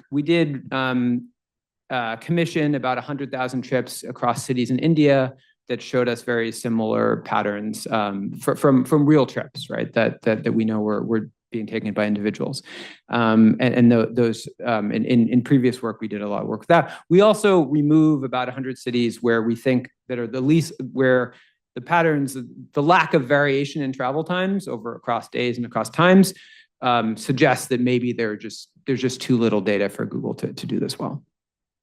Okay. So we then want to turn this into a speed index, right? As I said, the goal is to try to make sure we're measuring something that is comparable across cities, right?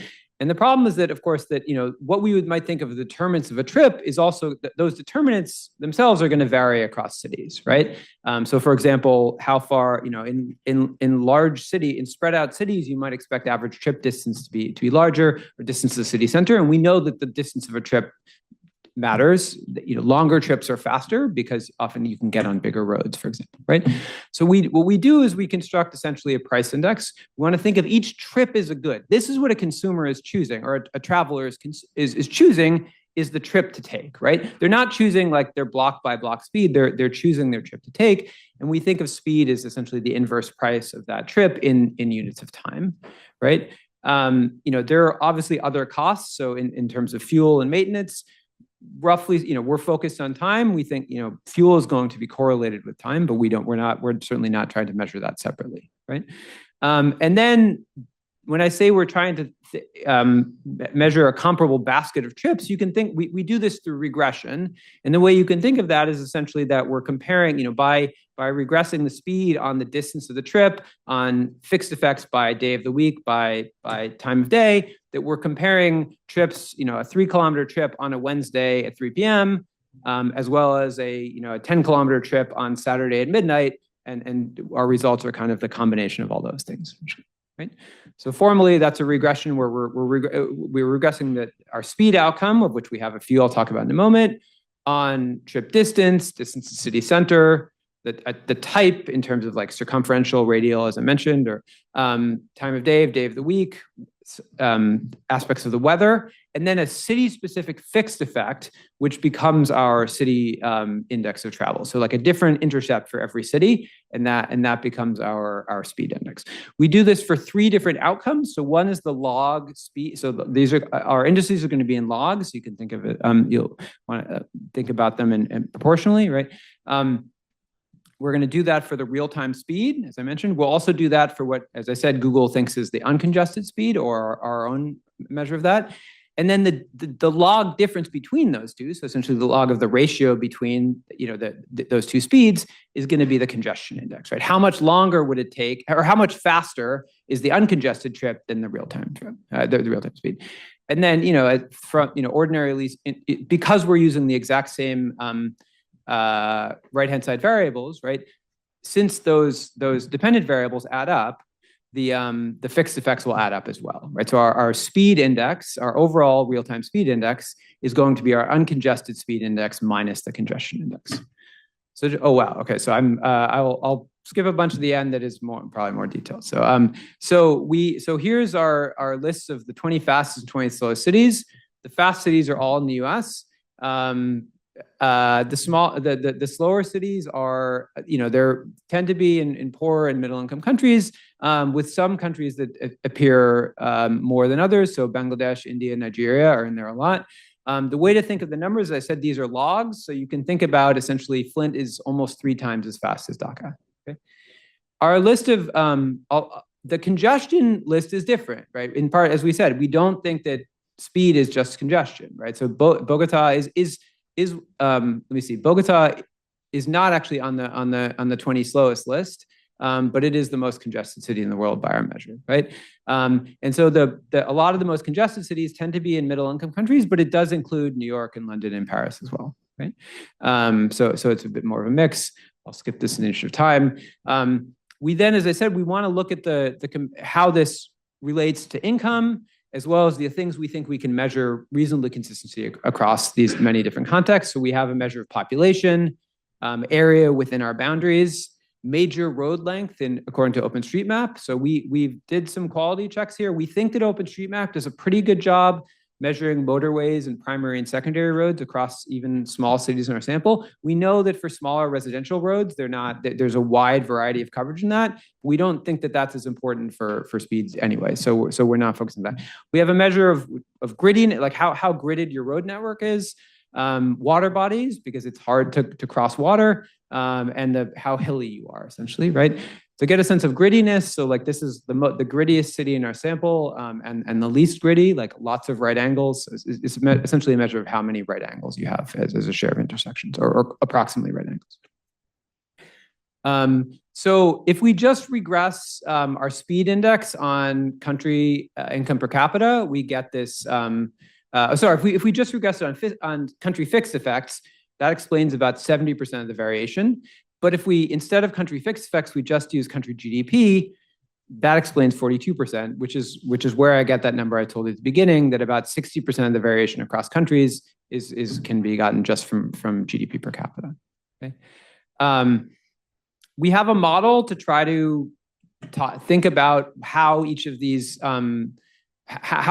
different city level attributes contribute to this city speed elasticity.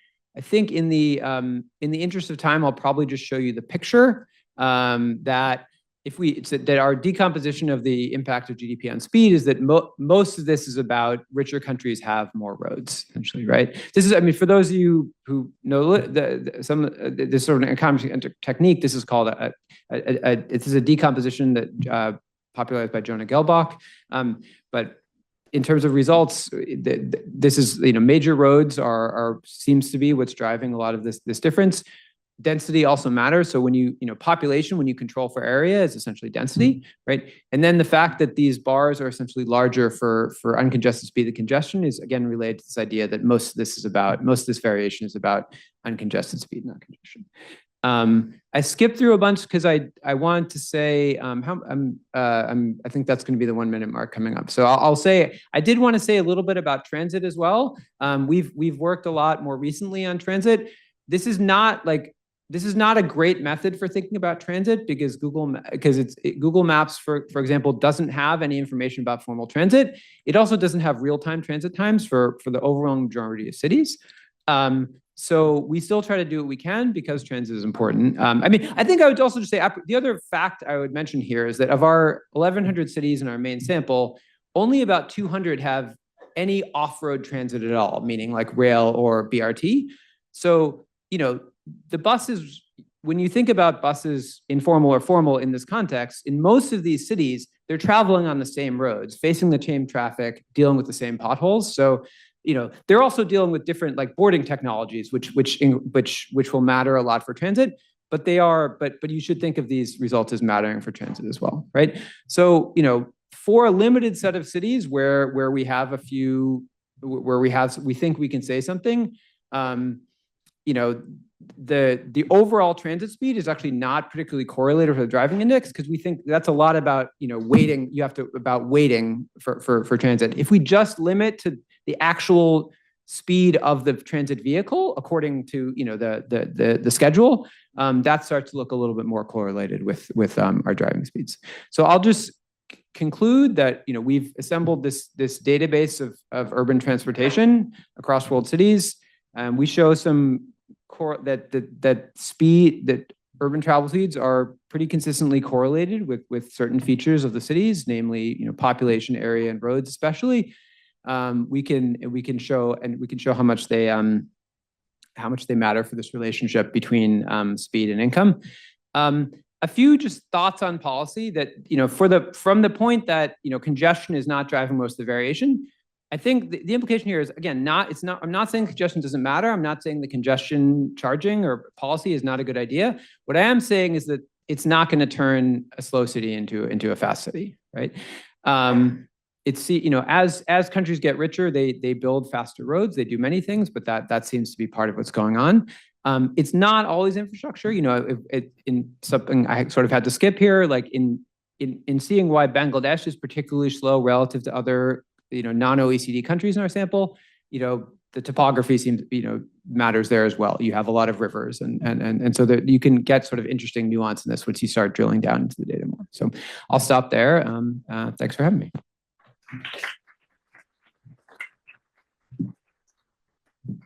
Great. Question over there.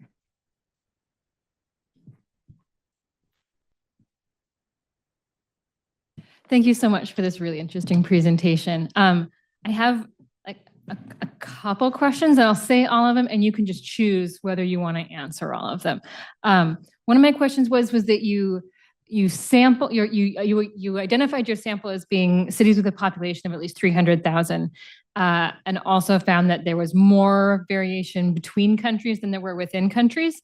And I wonder if you can comment on whether you would still find, I'm asking you to speculate, whether you would still find that if you included the same sort of differences between smaller cities or travel within rural areas. I also wanted to ask about the reliance on Google Maps travel times, just sort of anecdotally based on some experiences in Kampala. I wonder if places with a lot of motorcycles, Google Maps is like misidentifying motorcycle rides that are not quite as impacted by traffic congestion as vehicle rides, and they underestimate travel times for like private vehicles or taxis. And then also that you controlled for, so I'm just gonna go through these. And also you controlled for time of day, and I wonder if there's a way to account for differences in cities having different temporal patterns, right? Where some cities might have a peak at 5 p.m. and other cities, based on differences in work culture, might have a peak at 7 p.m. And then the last one was just like a point of clarification, because you mentioned the importance of water bodies and rivers, is that when you calculated speed, you're dividing distance by travel time. And if that distance you were using was the actual distance traveled along the network, or if it was just the Euclidean distance between the origin and destination. Thanks. Should I answer these? I forget if I'm answering. I can answer a couple of those. So just working backwards, we can do it either way. So our primary results are based on distance along the route, but if we just do like, the great circle distance between the origin and destination, it looks very similar. So there's reasons you might want to do either one. Different rush hours, we have tried that, so we can sort of interact the city effects with the hour fixed effects and allow for flexibility in that, and that doesn't, I agree, there are different, there are cities with early and late rush hours, and so that is something we want to be able to do. Motorcycles is a harder one. I think I used to rely on Gabriel's work saying that in Bangalore there was, it seemed like the speeds are broadly correlated, but we it is something we can't, we are a little worried about. There is actually a motorcycle Google Maps now in, I think, like 30 countries or so. We haven't figured out how to use our sort of technology to query that. We'd love to, but so we think as being about cars, it is going to be, in cities with lots of motos, it's going to be sort of pushed toward, it may be pushed towards that to the extent that Google can't tell the difference. So I think that is certainly a fair point. And then the first one, small cities.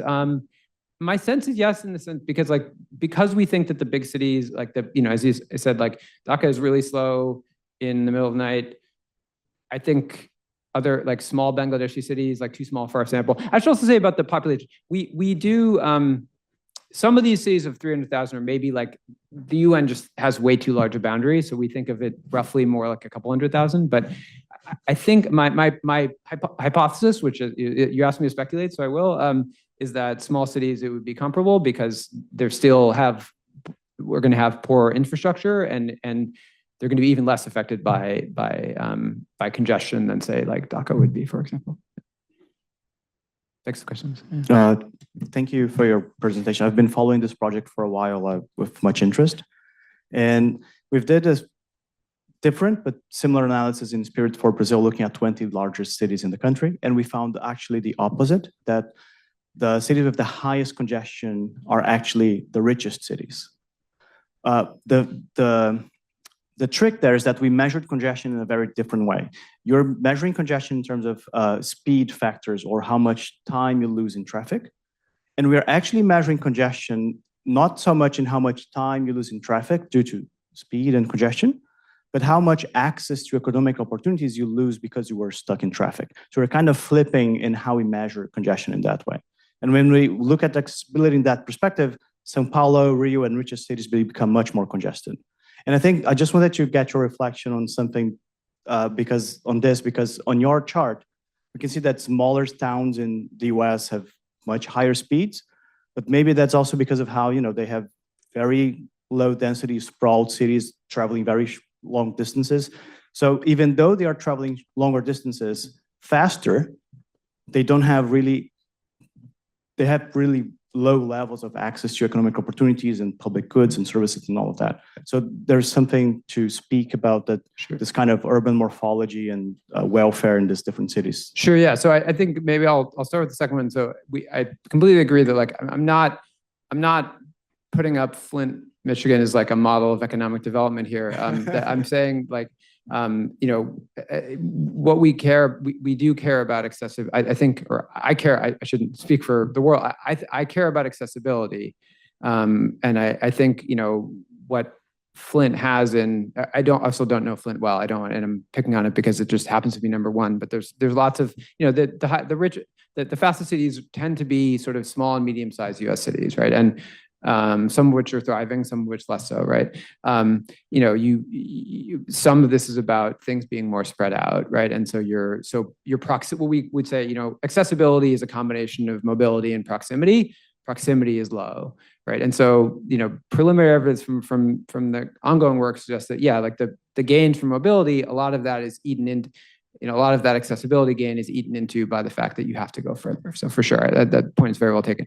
I don't know if someone can click on like the point with on this slide here. If you look at the congestion GDP relationship here, it's not that there is it's just that the relationship between congestion and GDP is just very flat across countries. Here is very flat. So like the lower left, congestion GDP over there. It's there's a bit of a relationship, it's just very flat. Whereas if you go back and the other one for uncongested, it's really strong, right? So it's just that there's very little variation. So in terms of how you measure congestion, I think maybe we should talk offline because I'm not sure I quite understood that, but I'll just say that it's not that there's no relationship, it's just the bulk of the relationship is about the uncongested speed. Yeah. All right. Thank you very much. Would love to have more discussion offline. We have a nice long lunch plan for that.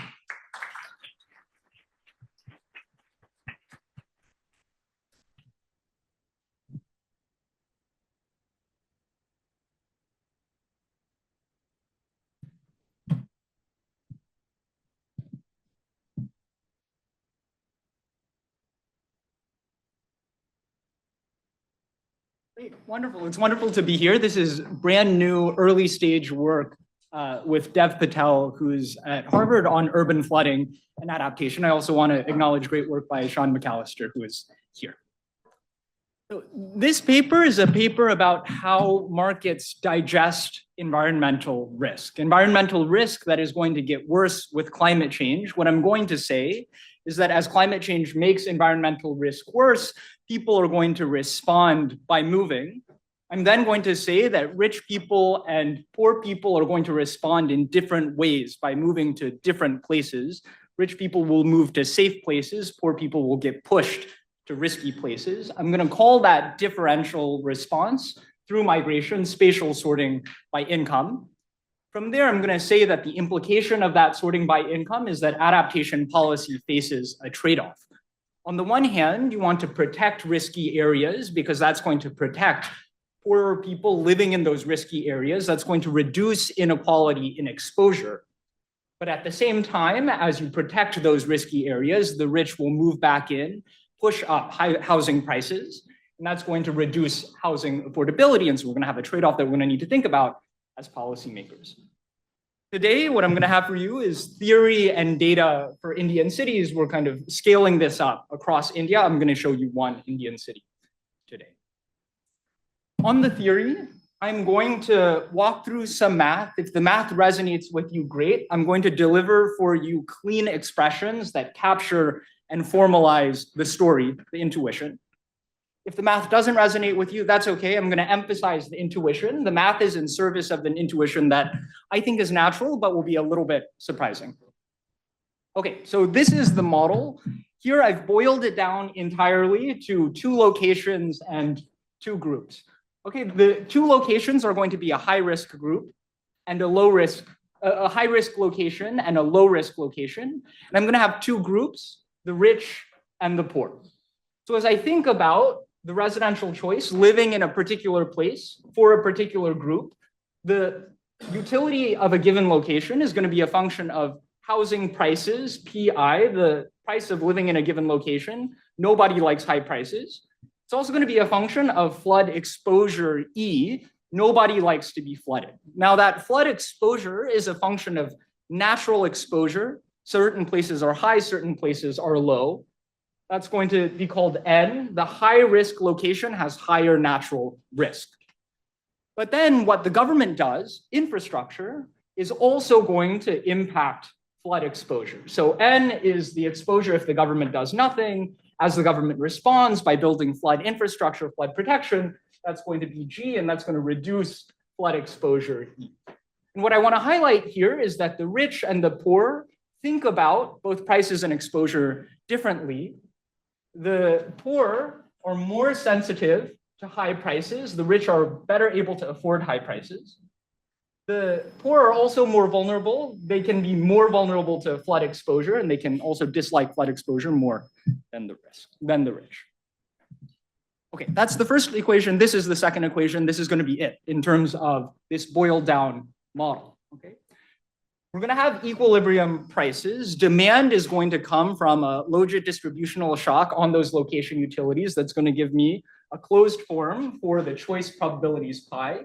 How often do poor people choose to live in the high risk area versus the low risk area? Supply, I'm just going to fix it. I'm going to normalize it to 1. We're going to have fixed housing stock S. And in equilibrium, prices need to clear the market so that demand is equal to supply within every location. So there are 2 assumptions here, logit on the demand side and inelastic supply on the supply side. What I'm going to tell you in a moment doesn't depend on either of these. The logit assumption is just to give me clean formulas for what I'm going to show you in just a moment. The fixed housing supply is going to mean that housing supply doesn't respond. That's going to change the magnitudes of what I say, but I'm going to emphasize the sign, positive or negative. That's not going to be impacted by this assumption. Okay, so first we're going to see immediately what we talk about in urban economics as compensating differentials. What does that mean? Well, I'm going to think about the difference in the hat is equilibrium. I'm going to think about the difference in equilibrium prices in the high risk location relative to the low risk location. I'm going to call that delta P hat, delta for the difference, hat for equilibrium. Okay, that's going to be equal to the negative of some scalar function of the difference in exposure. This negative is the compensating differentials. How do we see that? If the exposure gap is big, because there's higher risk in the high location, so that this one is big, because of the negative, that's going to imply lower prices in the high risk location. The market compensates you for living in a high risk location with a lower housing price. That's why it's called compensating differentials. I also want to highlight here that the market clearing price clears on an aggregate willingness to pay to avoid flooding. And so the market collectively across the two groups has a desire to not be in the flooded area, a disutility of flooding, divided by how much they like money. And so then the difference is the ratio is the willingness to pay to avoid flooding. Okay, the market clears in aggregate. Okay, so with that, we're going to get sorting by income. When I talk about sorting, what do I want to measure? What am I talking about? I'm talking about the concentration C of the poor, group P, in the high risk location. And sorting is going to be that as the exposure gap gets worse, the poor get pushed more into the high risk area. And so it's that this, as the exposure gap gets bigger, the concentration of the poor in the high risk location gets higher. So it's going to be that this term here is positive. That's what I'm going to call sorting. What is that intuitively? Intuitively, it's this idea that in the context of flooding and sea level rise, that the rich crowd out the poor in pursuit of higher, safer ground. And as the poor get pushed into the risky area, that's going to worsen inequality in exposure. Actually, I have a short 5-page paper from 2014 that uses data from Jakarta to show this in Jakarta. The bottom line in that paper is that sea level rise and increased flooding in certain areas of Jakarta can potentially double inequality across the rich and the poor in terms of in terms of exposure inequality in the city of Jakarta. So from this condition here, sorting holds if this piece is positive. And so sorting is going to hold if and only if this gamma bar is greater than gamma P. This was the aggregate willingness to pay to avoid flooding. This is the willingness to pay to avoid flooding of the poor group. If this holds, then sorting happens. If this holds, then the poor get pushed into the danger zone as exposure gets worse. If this holds, if the poor have a lower willingness to pay than the aggregate, well, the aggregate is the rich and the poor. So if this holds, it's equivalent to saying that the rich are more willing to pay than average to avoid flooding. It's also equivalent to saying that the rich are more willing to avoid flooding than the poor, more willing to pay. Right. So this is the sorting condition. And from there, given the Logit distributional assumption, I can get a welfare expression. So I can speak about welfare. On net, in terms of utility, are the rich better off or the poor better off, or either of them worse off? And I can think about how that changes as flood risk gets worse. Okay, and the Logit distributional assumption will give me this closed form neat expression.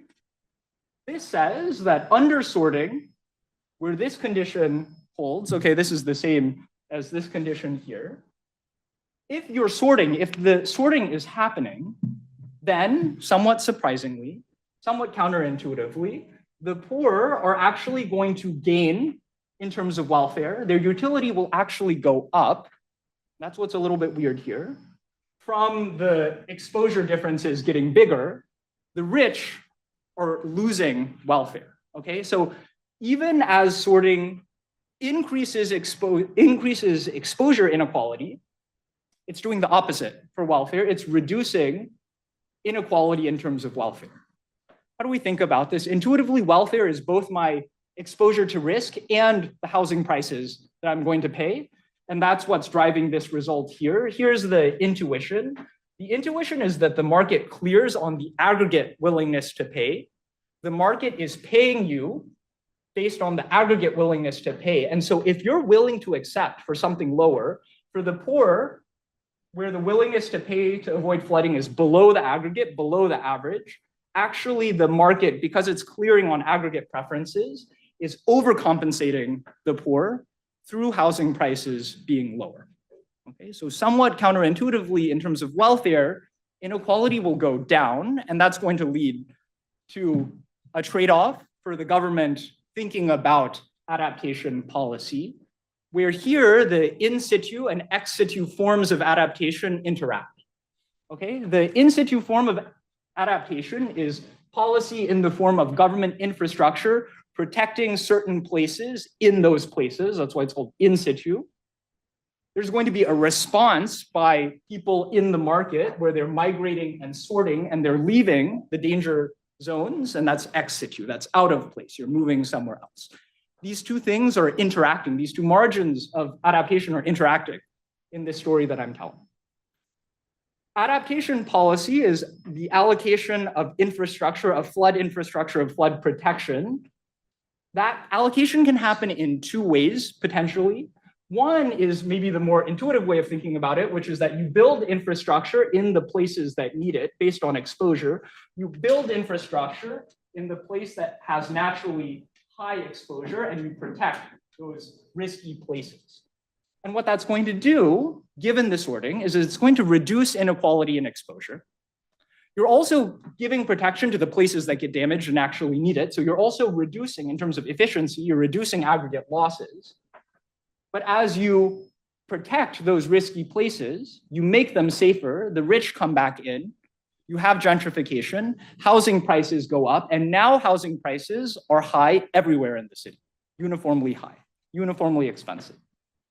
You can also think about an alternative way of allocating infrastructure, which is based on the price. The place that has the higher prices, higher housing prices, that's actually the low risk area.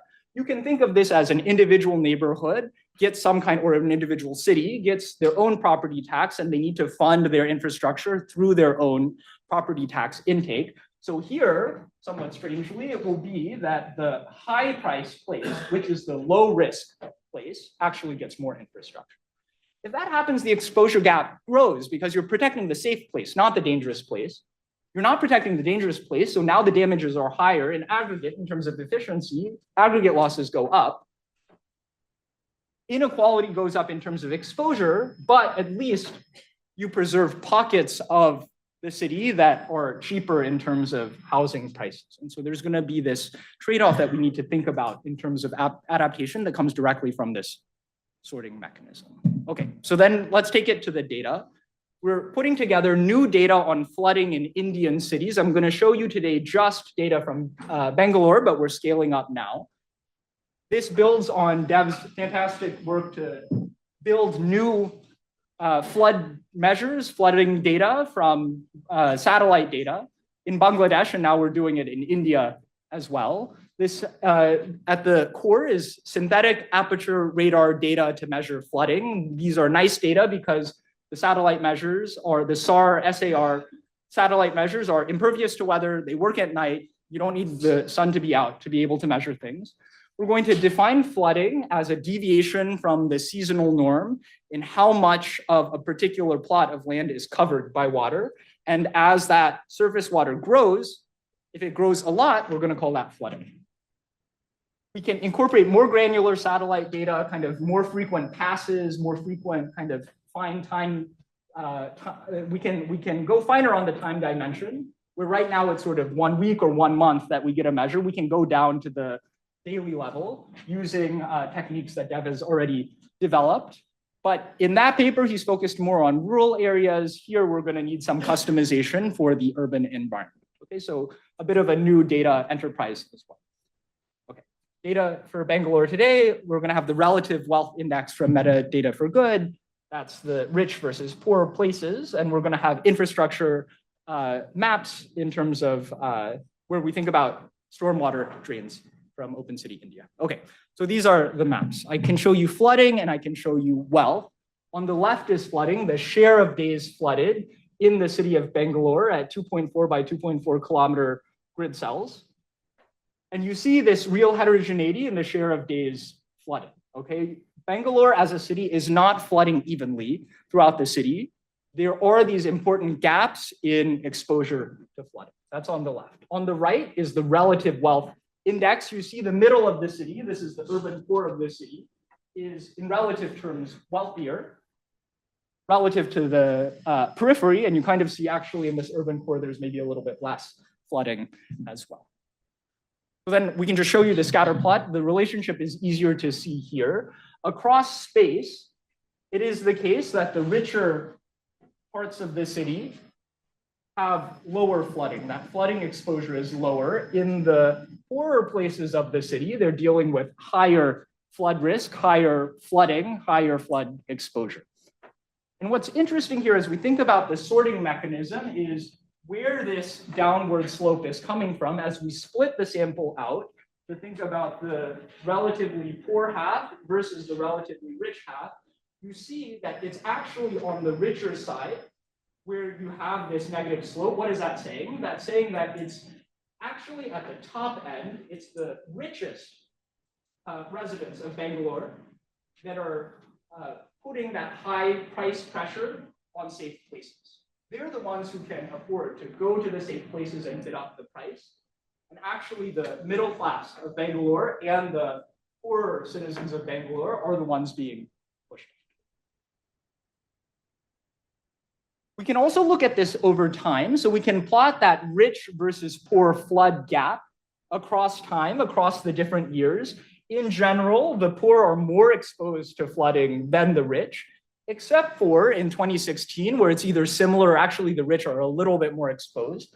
What happened in 2016? Well, 2016 was a period, this is total citywide flooding.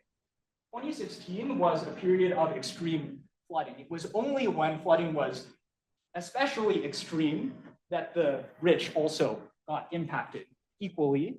In all other years, with lower levels of flooding, the burden of flooding really falls on the poor in Bangalore.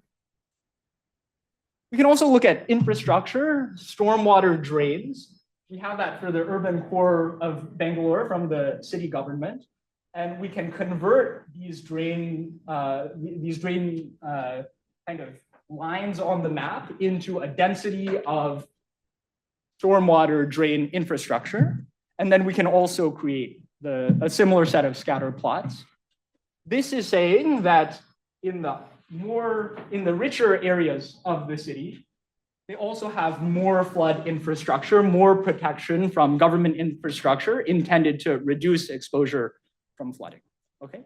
Before we saw that the rich places had lower exposure.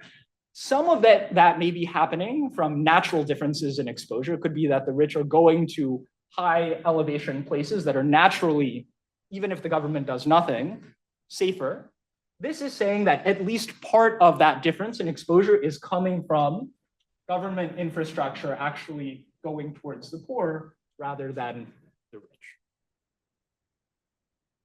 So that's what I have for you. In general, I think we need more work on climate adaptation in developing countries, particularly in cities in developing countries. This project is about urban flooding, but we've seen work and we need more work on extreme heat, air pollution, sea level rise, and more. This paper is saying that as we adapt, because we have to adapt, policy will face certain trade-offs. Thank you.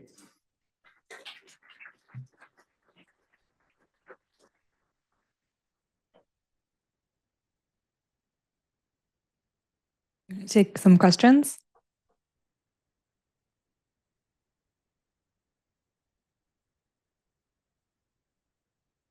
Hi, very interesting. And one of the you talk about welfare, but only talk about in a private way. And maybe we should add some externalities, because for the poor, when you have a flood, you have a lot of externalities. They're not only about the price. And I think in this kind of case, I think externalities, you should try to include them in the model. And what do you have in mind by externalities? If you could, it's because like example. Like when you're poor, you have flood. It's not only about the price. You have externalities that don't account for, like in health. So you talk about the welfare and how should the government make a decision to take into account the externalities for welfare for the poor that they privately don't account for. So maybe it's not in their utility function, but it should be in the utility function of the government. And maybe can change a lot when you talk about they get completely compensated by the price of the housing. But if you talk about externalities, they are not fully compensated. Absolutely.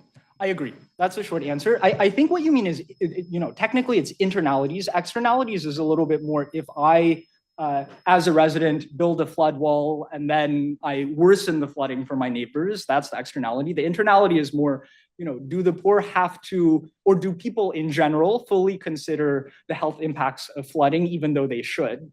And that's an internality because it's all within them. So I think what you have in mind is that as we estimate demand, that's in principle being picked up in the utility specification. How? Because it's all going to come in through flooding. Okay, and what you're saying is that the certain residents under account for how bad flooding is for them. That's absolutely right. So that's the sense in which I totally agree. I think nonetheless, what's stark here in this very simple model is that the welfare result flips entirely. But I do think that the broader point of a trade-off where, in principle, the natural thing is to go protect the flood zone. This is saying that once you make that place safer, the rich come back in, they push up the prices. The poor definitely care about high prices. We all care about high prices. And so that's going to add a little bit of tension that isn't there when you don't account for how the market adjusts. That's the broader point that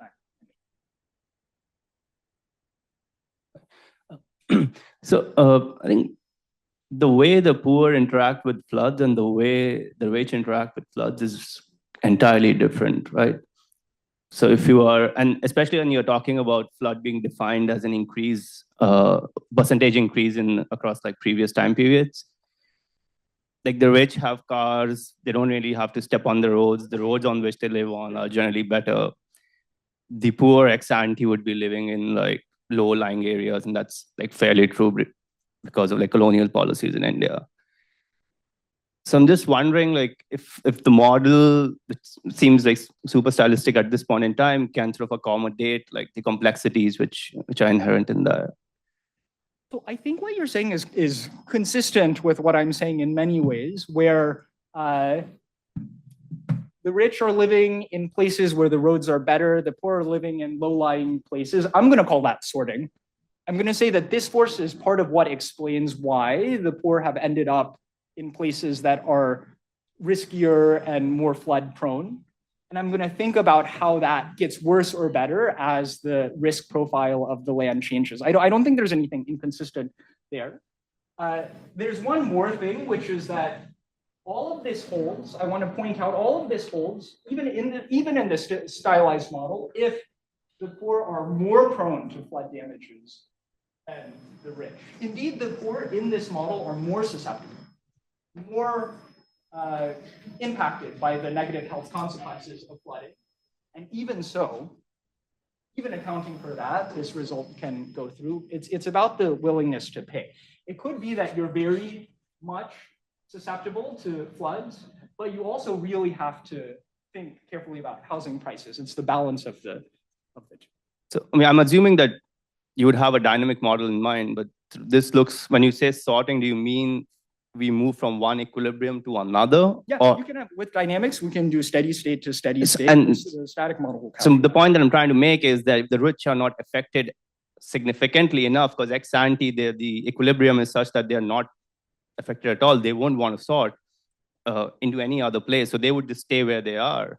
Whereas the poor would have to essentially... Good. So the places that are currently safe can become unsafe with climate change. Then the forces here are going to kick in. The other thing is that in this model with the logit distribution, not all of the rich people live in safe places. Some of them live in poor places because the support of the logit distribution is such that everyone is going to live a little bit everywhere, right? The choice probabilities aren't going to be... But that's an assumption. That's an assumption, right? Like that's an assumption, but this doesn't rely on that assumption, what I showed you here. But I'm just saying that even in this model, some of the rich live in places that are more prone to flooding now. That happens in Jakarta, by the way. There are wealthy people living in North Jakarta in high rises. It happens in the theory, it happens in the real world, it happens in the data. As those places get more dangerous, those people will move out and through this market mechanism, bid up prices even more in the safe areas.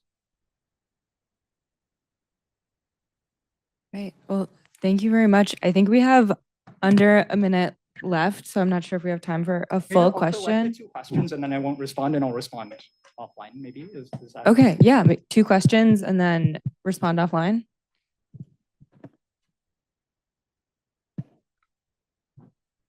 Okay. I have 2 questions. A short one. So, how to interpret beta? Should it be vulnerability or actually willingness to pay, which are like maybe totally different? If it's willingness to pay, probably the richer has a higher willingness to pay. It's vulnerability and this divided by this as well. Yeah, but like in terms of, I think for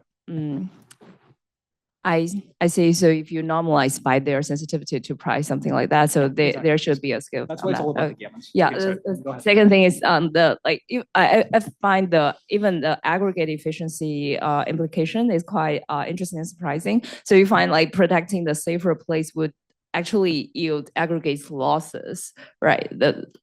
No, it's the opposite. Like you find like the distributional impact of protecting safer place is more preferable, but there is aggregate losses or aggregate losses increase. Okay, yeah, well, we can. Excellent. Yeah, great technical discussion. And please feel free to discuss more at our lunch. Excited to welcome our next panel up, and thank you very much.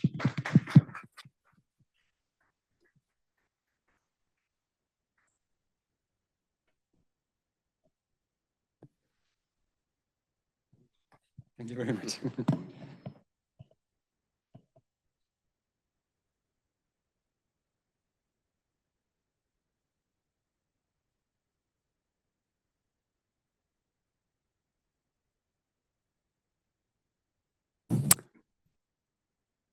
Excellent. Hi, everyone. I'm excited to moderate again the last panel of the day and of the conference to bring together the 2 themes that we saw throughout yesterday and today.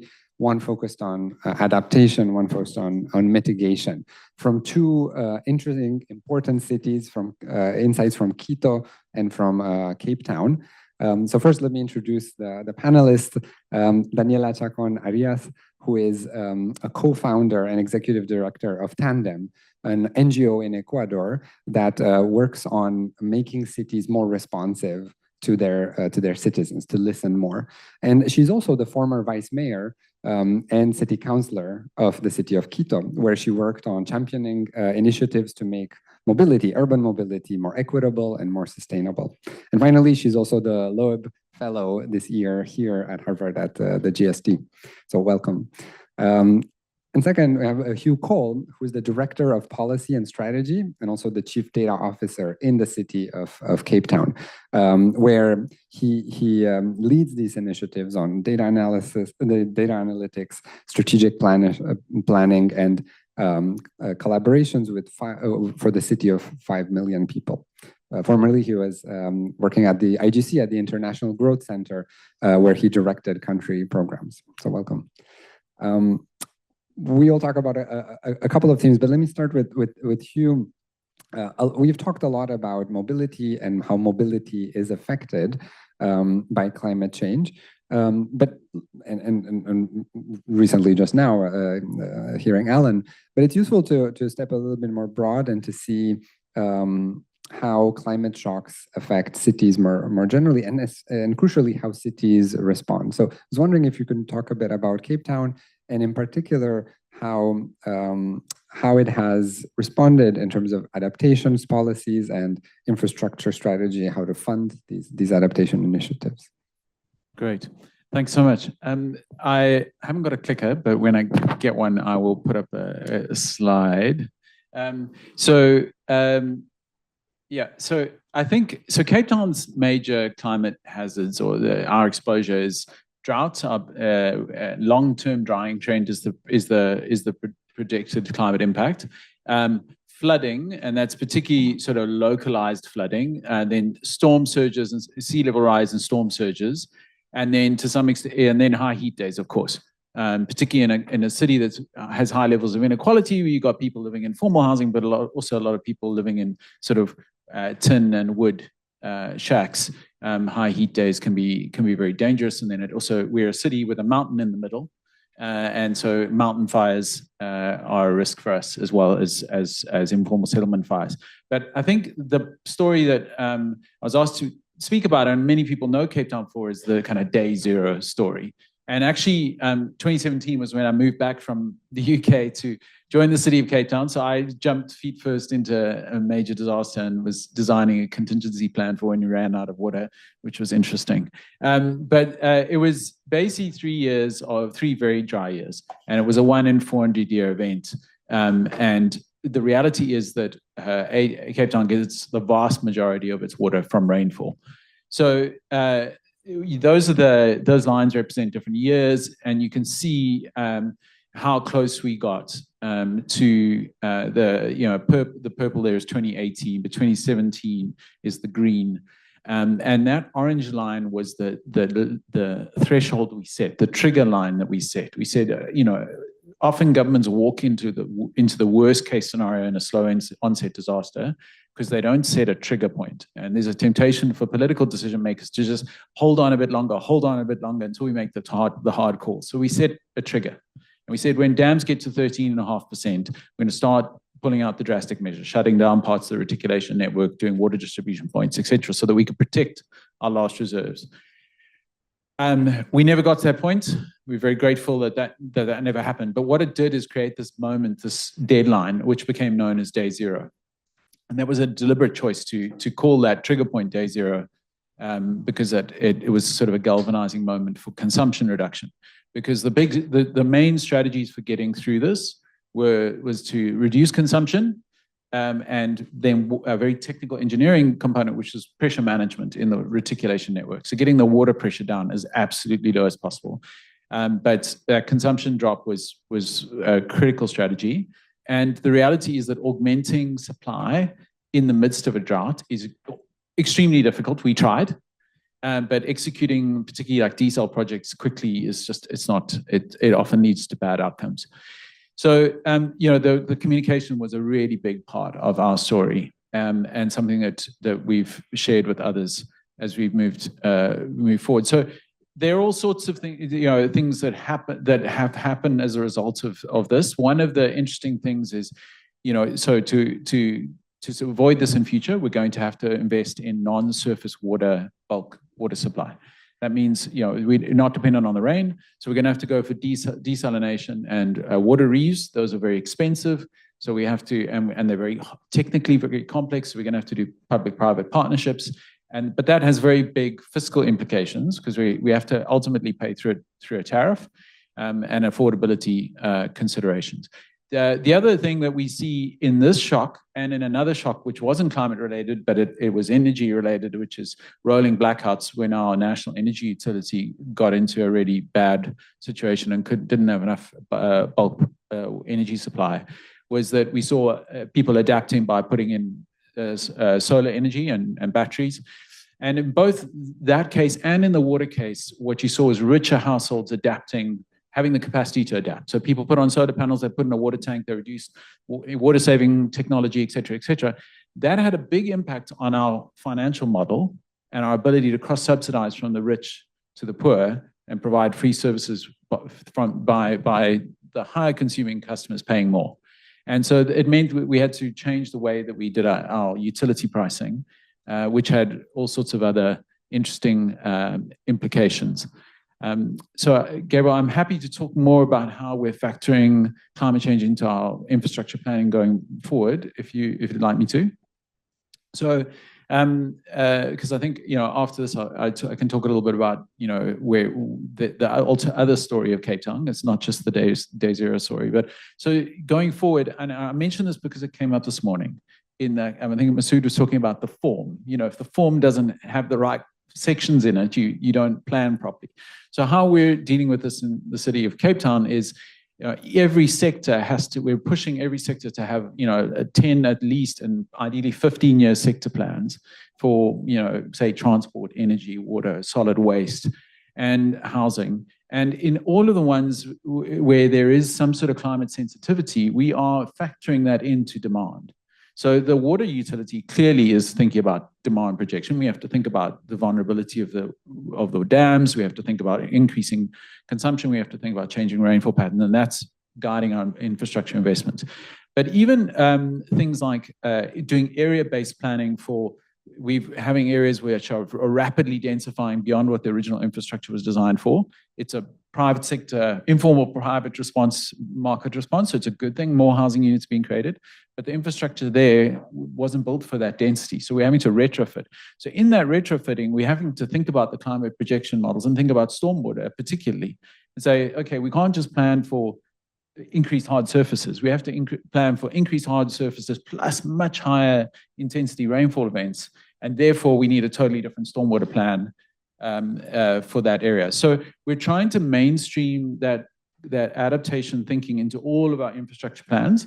And then when individual programs and projects come through our project preparation process, we drive it through there and we test it. So for example, on the desal plant and the reuse plant, we very actively, we had to build a new CBA model for those to test, and to quantify the value of avoiding water restrictions, for example. And so we had to learn how to do that and then applied it to our cost benefit analysis of that infrastructure. Thank you. It's very useful to think of this forward-looking planning, also in the case of urban mobility, which also has this feature of slow, although at some point you can get acute changes over time. Thank you. Daniela, turning to, we've discussed a lot about mobility transitions and cleaner mobilities and what happens when cities become, have incomes that rise. And Quito is a fascinating example. It's a fascinating setting where the share of public transit is very high. It also has a very challenging geography. So I wonder if you can tell us a little bit about mobility in the city and what the city has done and is doing. Thank you so much. Thank you so much for the invitation. Very happy to be here. And I'm going to be looking into my notes because I don't want to forget to tell you all the things that I wanted to tell you. But I think one of the most important things is that Quito has been traditionally a city that has had a really good public transportation system. Back in the 90s, we were the second city in Latin America after Curitiba to adopt the BRT system. And actually our first BRT line was completely electrified. So very forward thinking, by the early 90s. And then on the following decades, Quito expanded this BRT system, creating several BRT lines, exclusive lanes. This is very important, that are municipally run. And then usually through the north-south axis of the city, because Quito is a city that is a long valley in between mountains. So north-south mobility is going to be much easier and effective, whereas west and east is going to be a little bit more challenging. Because there's not a lot of physical space for infrastructure. And then also there's challenges with peripheral neighborhoods and neighborhoods that are way up in the mountains. But together with our BRT system and a privately operated bus lanes, we created a fairly strong system that will have very effective mobility in the north-south axis, which is our main corridor. And then I think the other really important thing is affordability. So as of 2024, around 5% of a household income will be devoted to transit. So it's fairly low. And that has actually created a really strong use and support to the public transportation system. And this whole system that we created is very well connected. It has a lot of failings, of course, in terms of maybe quality of service and speediness, which we'll see soon. But you pay one fare, and then you're able to move all around the city. So this is really targeted to affordability. And this is why you can see, so this is 2025 data. 64% of people use public transport as their main mode of transport, whether it's the metro, our BRT lines, or the buses. 28% is going to be private cars, private users, cars, ride services, and taxis. And then the 6% motorcycle user that has been growing rapidly in the past few years, specifically after the pandemic, and unfortunately only 2% sustainable mobility users. Cycling in the mountains can be a little bit challenging, so that it's a problem. But one of the things is that unfortunately in the past few years, as I told you, we were actually up in 72% of public transport users as our main mode. And there are two factors that have, I believe the main two factors that we all need to be considering in cities that have made this change. And the first one is, and we've been hearing about this throughout the conference, is competitiveness. It is very difficult in Quito and in many other cities that public transport competes with private. So you can see here the average length of a trip. In Quito, it will take you twice as long to use our public transportation system than it will take you to use, a private car or a motorcycle. So you are going to be making the rational choice. If your income grows, you are going to make the rational choice, or you are going to move to a private system.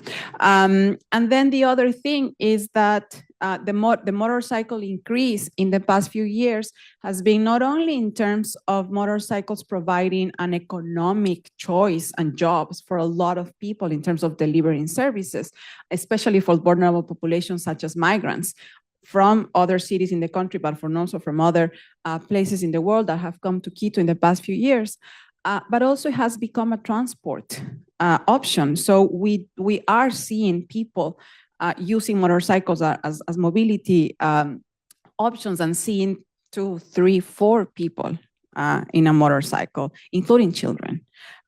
So this is something that is very worrying and very challenging for us. And this is, the other thing. We need to prioritize public transport. This is the only way to really have sustainable mobility. I think we all know this, right? And I think one of the issues about prioritizing public transport is infrastructure choices. So many cities like Quito, we have invested a lot in large infrastructure projects. We actually just opened our first metro line just a couple of years ago, and we are very happy about it, and we love it, and it's so nice and perfect compared, to the surface services. But it has placed significant pressure on the city's financial capacity and debt levels. And so, we do need to think about long-term subsidies. How are we going to pay? Who is going to pay if we want to sustain this model distribution that our city has? And so it's not only about, technological transitions to cleaner transport. It's specifically about governance and finance models that allow cities to, have reliable public transport system that will not overburden municipal budgets, because cities, we have a lot of things that we need to pay for, right? And so the thing is that mobility is about equity as well. In Quito, like in the majority of the cities, people still depend on public transport. So when it becomes slower or less reliable, it is the lowest income households that are affected the most in terms of, they pay their price in time, in opportunity, and in safety. And so for cities, the most powerful tool, it's not only a climate strategy, right? It's an equity tool so that we can reduce inequality and have, improve the quality of life of our citizens. Thank you very much. And I would like to follow up. This is a question that could apply to both cities, but I'll direct it to you, Daniela, which is that in both cities, there is this mix of transit provided by the government and privately provided. And so how does the city manage this, and what are some of the challenges for Quito there? I believe that this is a problem for the majority of the cities in the Global South. Most of our transport system actually started to being provided by the private sector, kind of like, providing a service for a market need. And then came, the public services. So we do have a hybrid model, and we have it under municipal contracting. And you would think, and I know a lot of people are going to be nodding, you would think that, the municipal governments have a lot of levers, right, in terms of the operating concessions, establishing services standards, defining routes, setting fares, but the actual enforcement of those contracts is extremely difficult because it is not only a technical issue that can go into a contract, it is actually a political issue. And so, in Quito, we've been struggling with this for decades, and we've gone through all sorts of types of contracts, trying to find a way in which can actually enforce, good quality of services, better fleets, which is not easy. So in our case, for example, in service coverage, because of our geography, there are a lot of places in the city that are not profitable. So a private operator is not going to send the buses because it is not profitable. So what are we going to do with those types of routes? Are we going to publicly operate? Are we going to heavily subsidize? And where that money is coming from, right? And then the other thing for us has been a transition to cleaner fleet for the private operators, because usually, private operators don't have the capital to make that huge change. Who is going to pay for that, right? So can we, the question becomes, can municipalities design financial and governance mechanisms so that we can actually have that transition to cleaner vehicles, but remaining affordable and also accessibility. And the last thing I will say about informality, which I wanted to show you, is that it's very interesting in Quito. The majority of people that use informal transport services, they do it because of speed. There is an important percentage, 25% of people use it because there's no formal public transportation option, which is an important number, right? But the most important is speed. And so people are choosing their rational choice because that's what we do.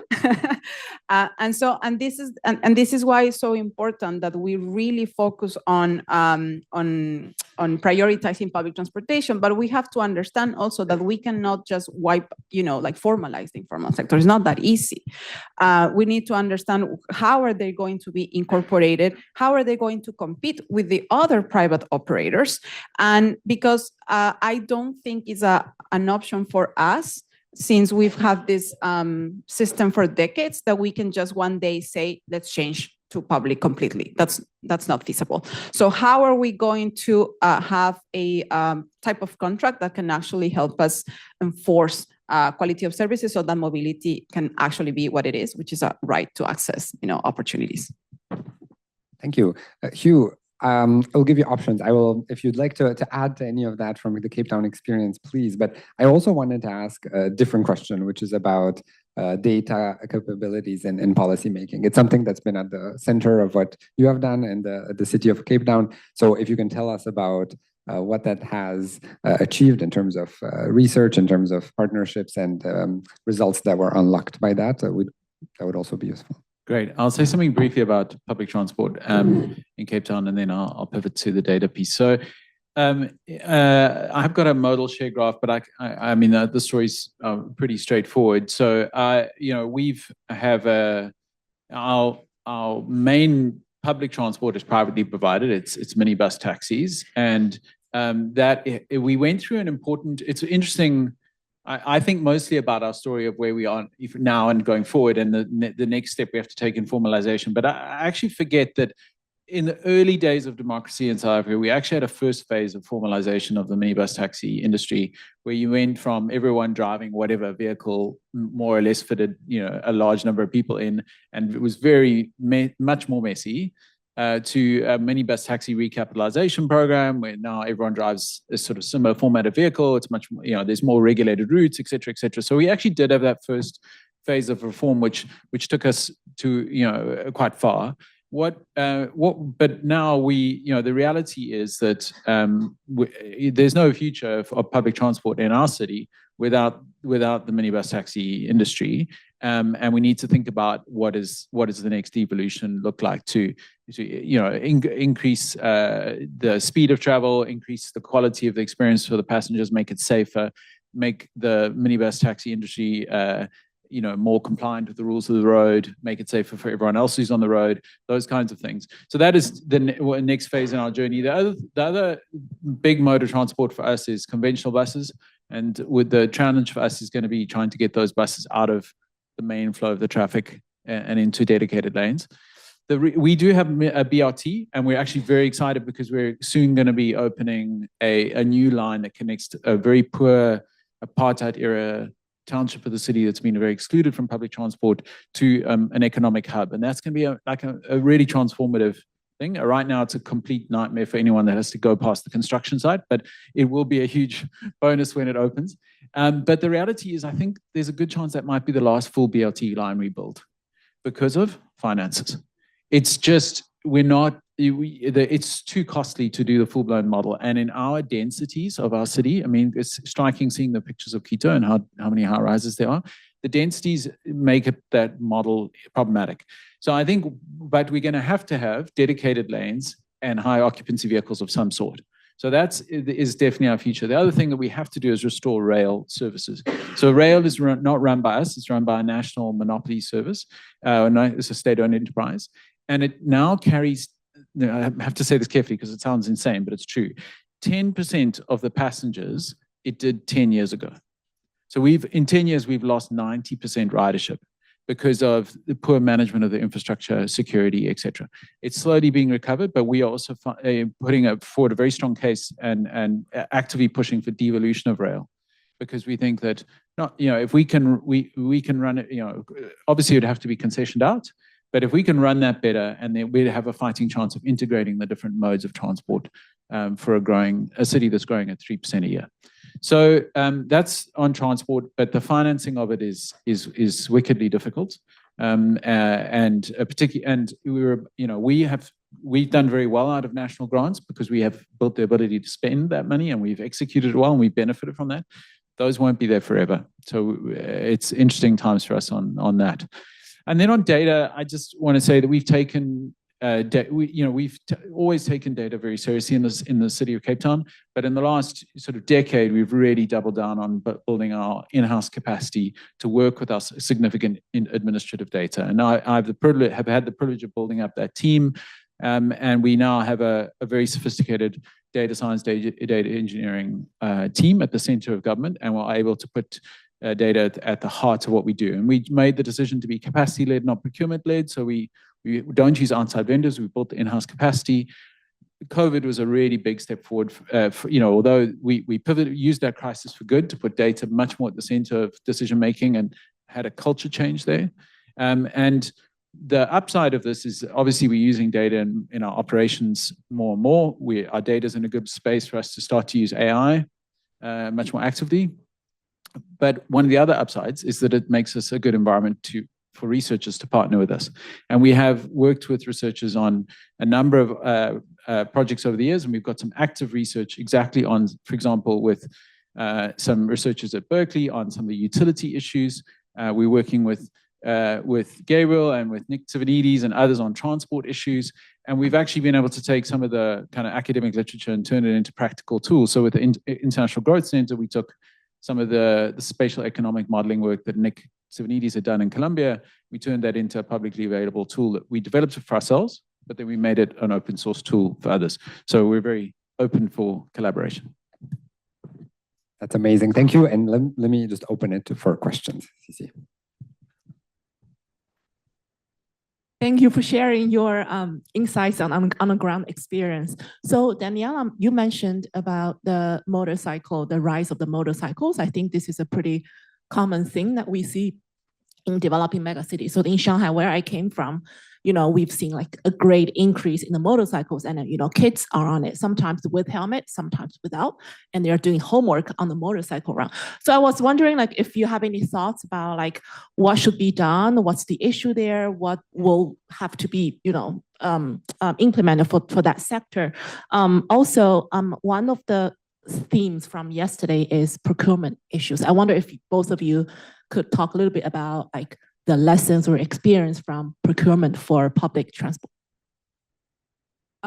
So on the motorcycles, actually the modal shift that you've seen in Quito in the past few years is basically motorcycles. So a little bit we lost when the ride services started, but the majority we've lost to motorcycles. I think the first thing is the cost of a motorcycle. It's extremely cheap. And there's a growing market for loans, right? So I think it is very important for policymakers to reveal the real cost of private mobility, and that the private mobility be actually included in the cost of what you're buying. What you're buying in congestion, in pollution, and in road safety as well. We all know that right now, motorcycles are the main cause for road deaths in the world, and rising. And so that there needs to be a premium for that, because in our countries, I'm pretty sure you might agree with me, it's not gonna be about enforcement. Enforcement is not enough. So it has to be with the economic cost.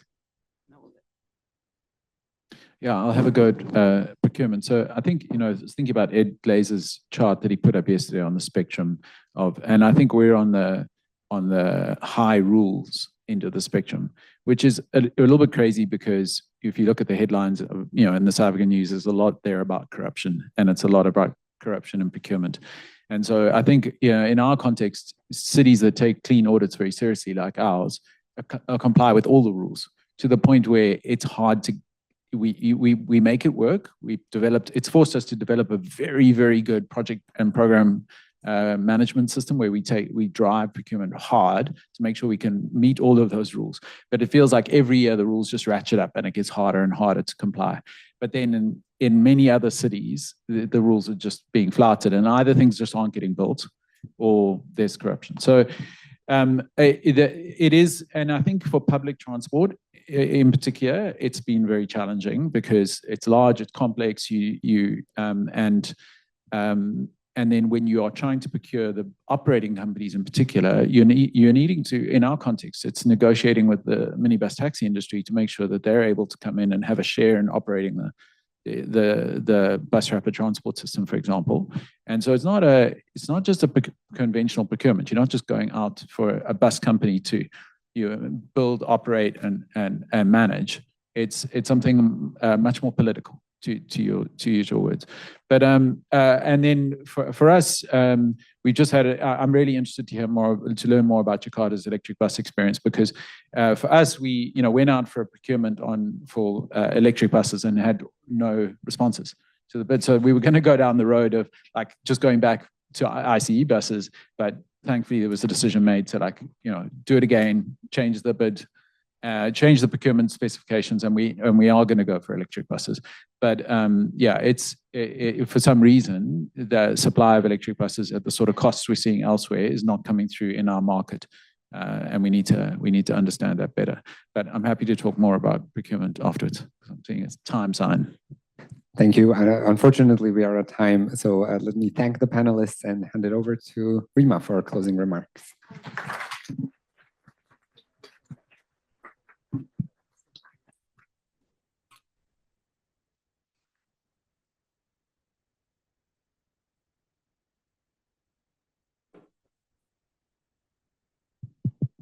Hi, everybody.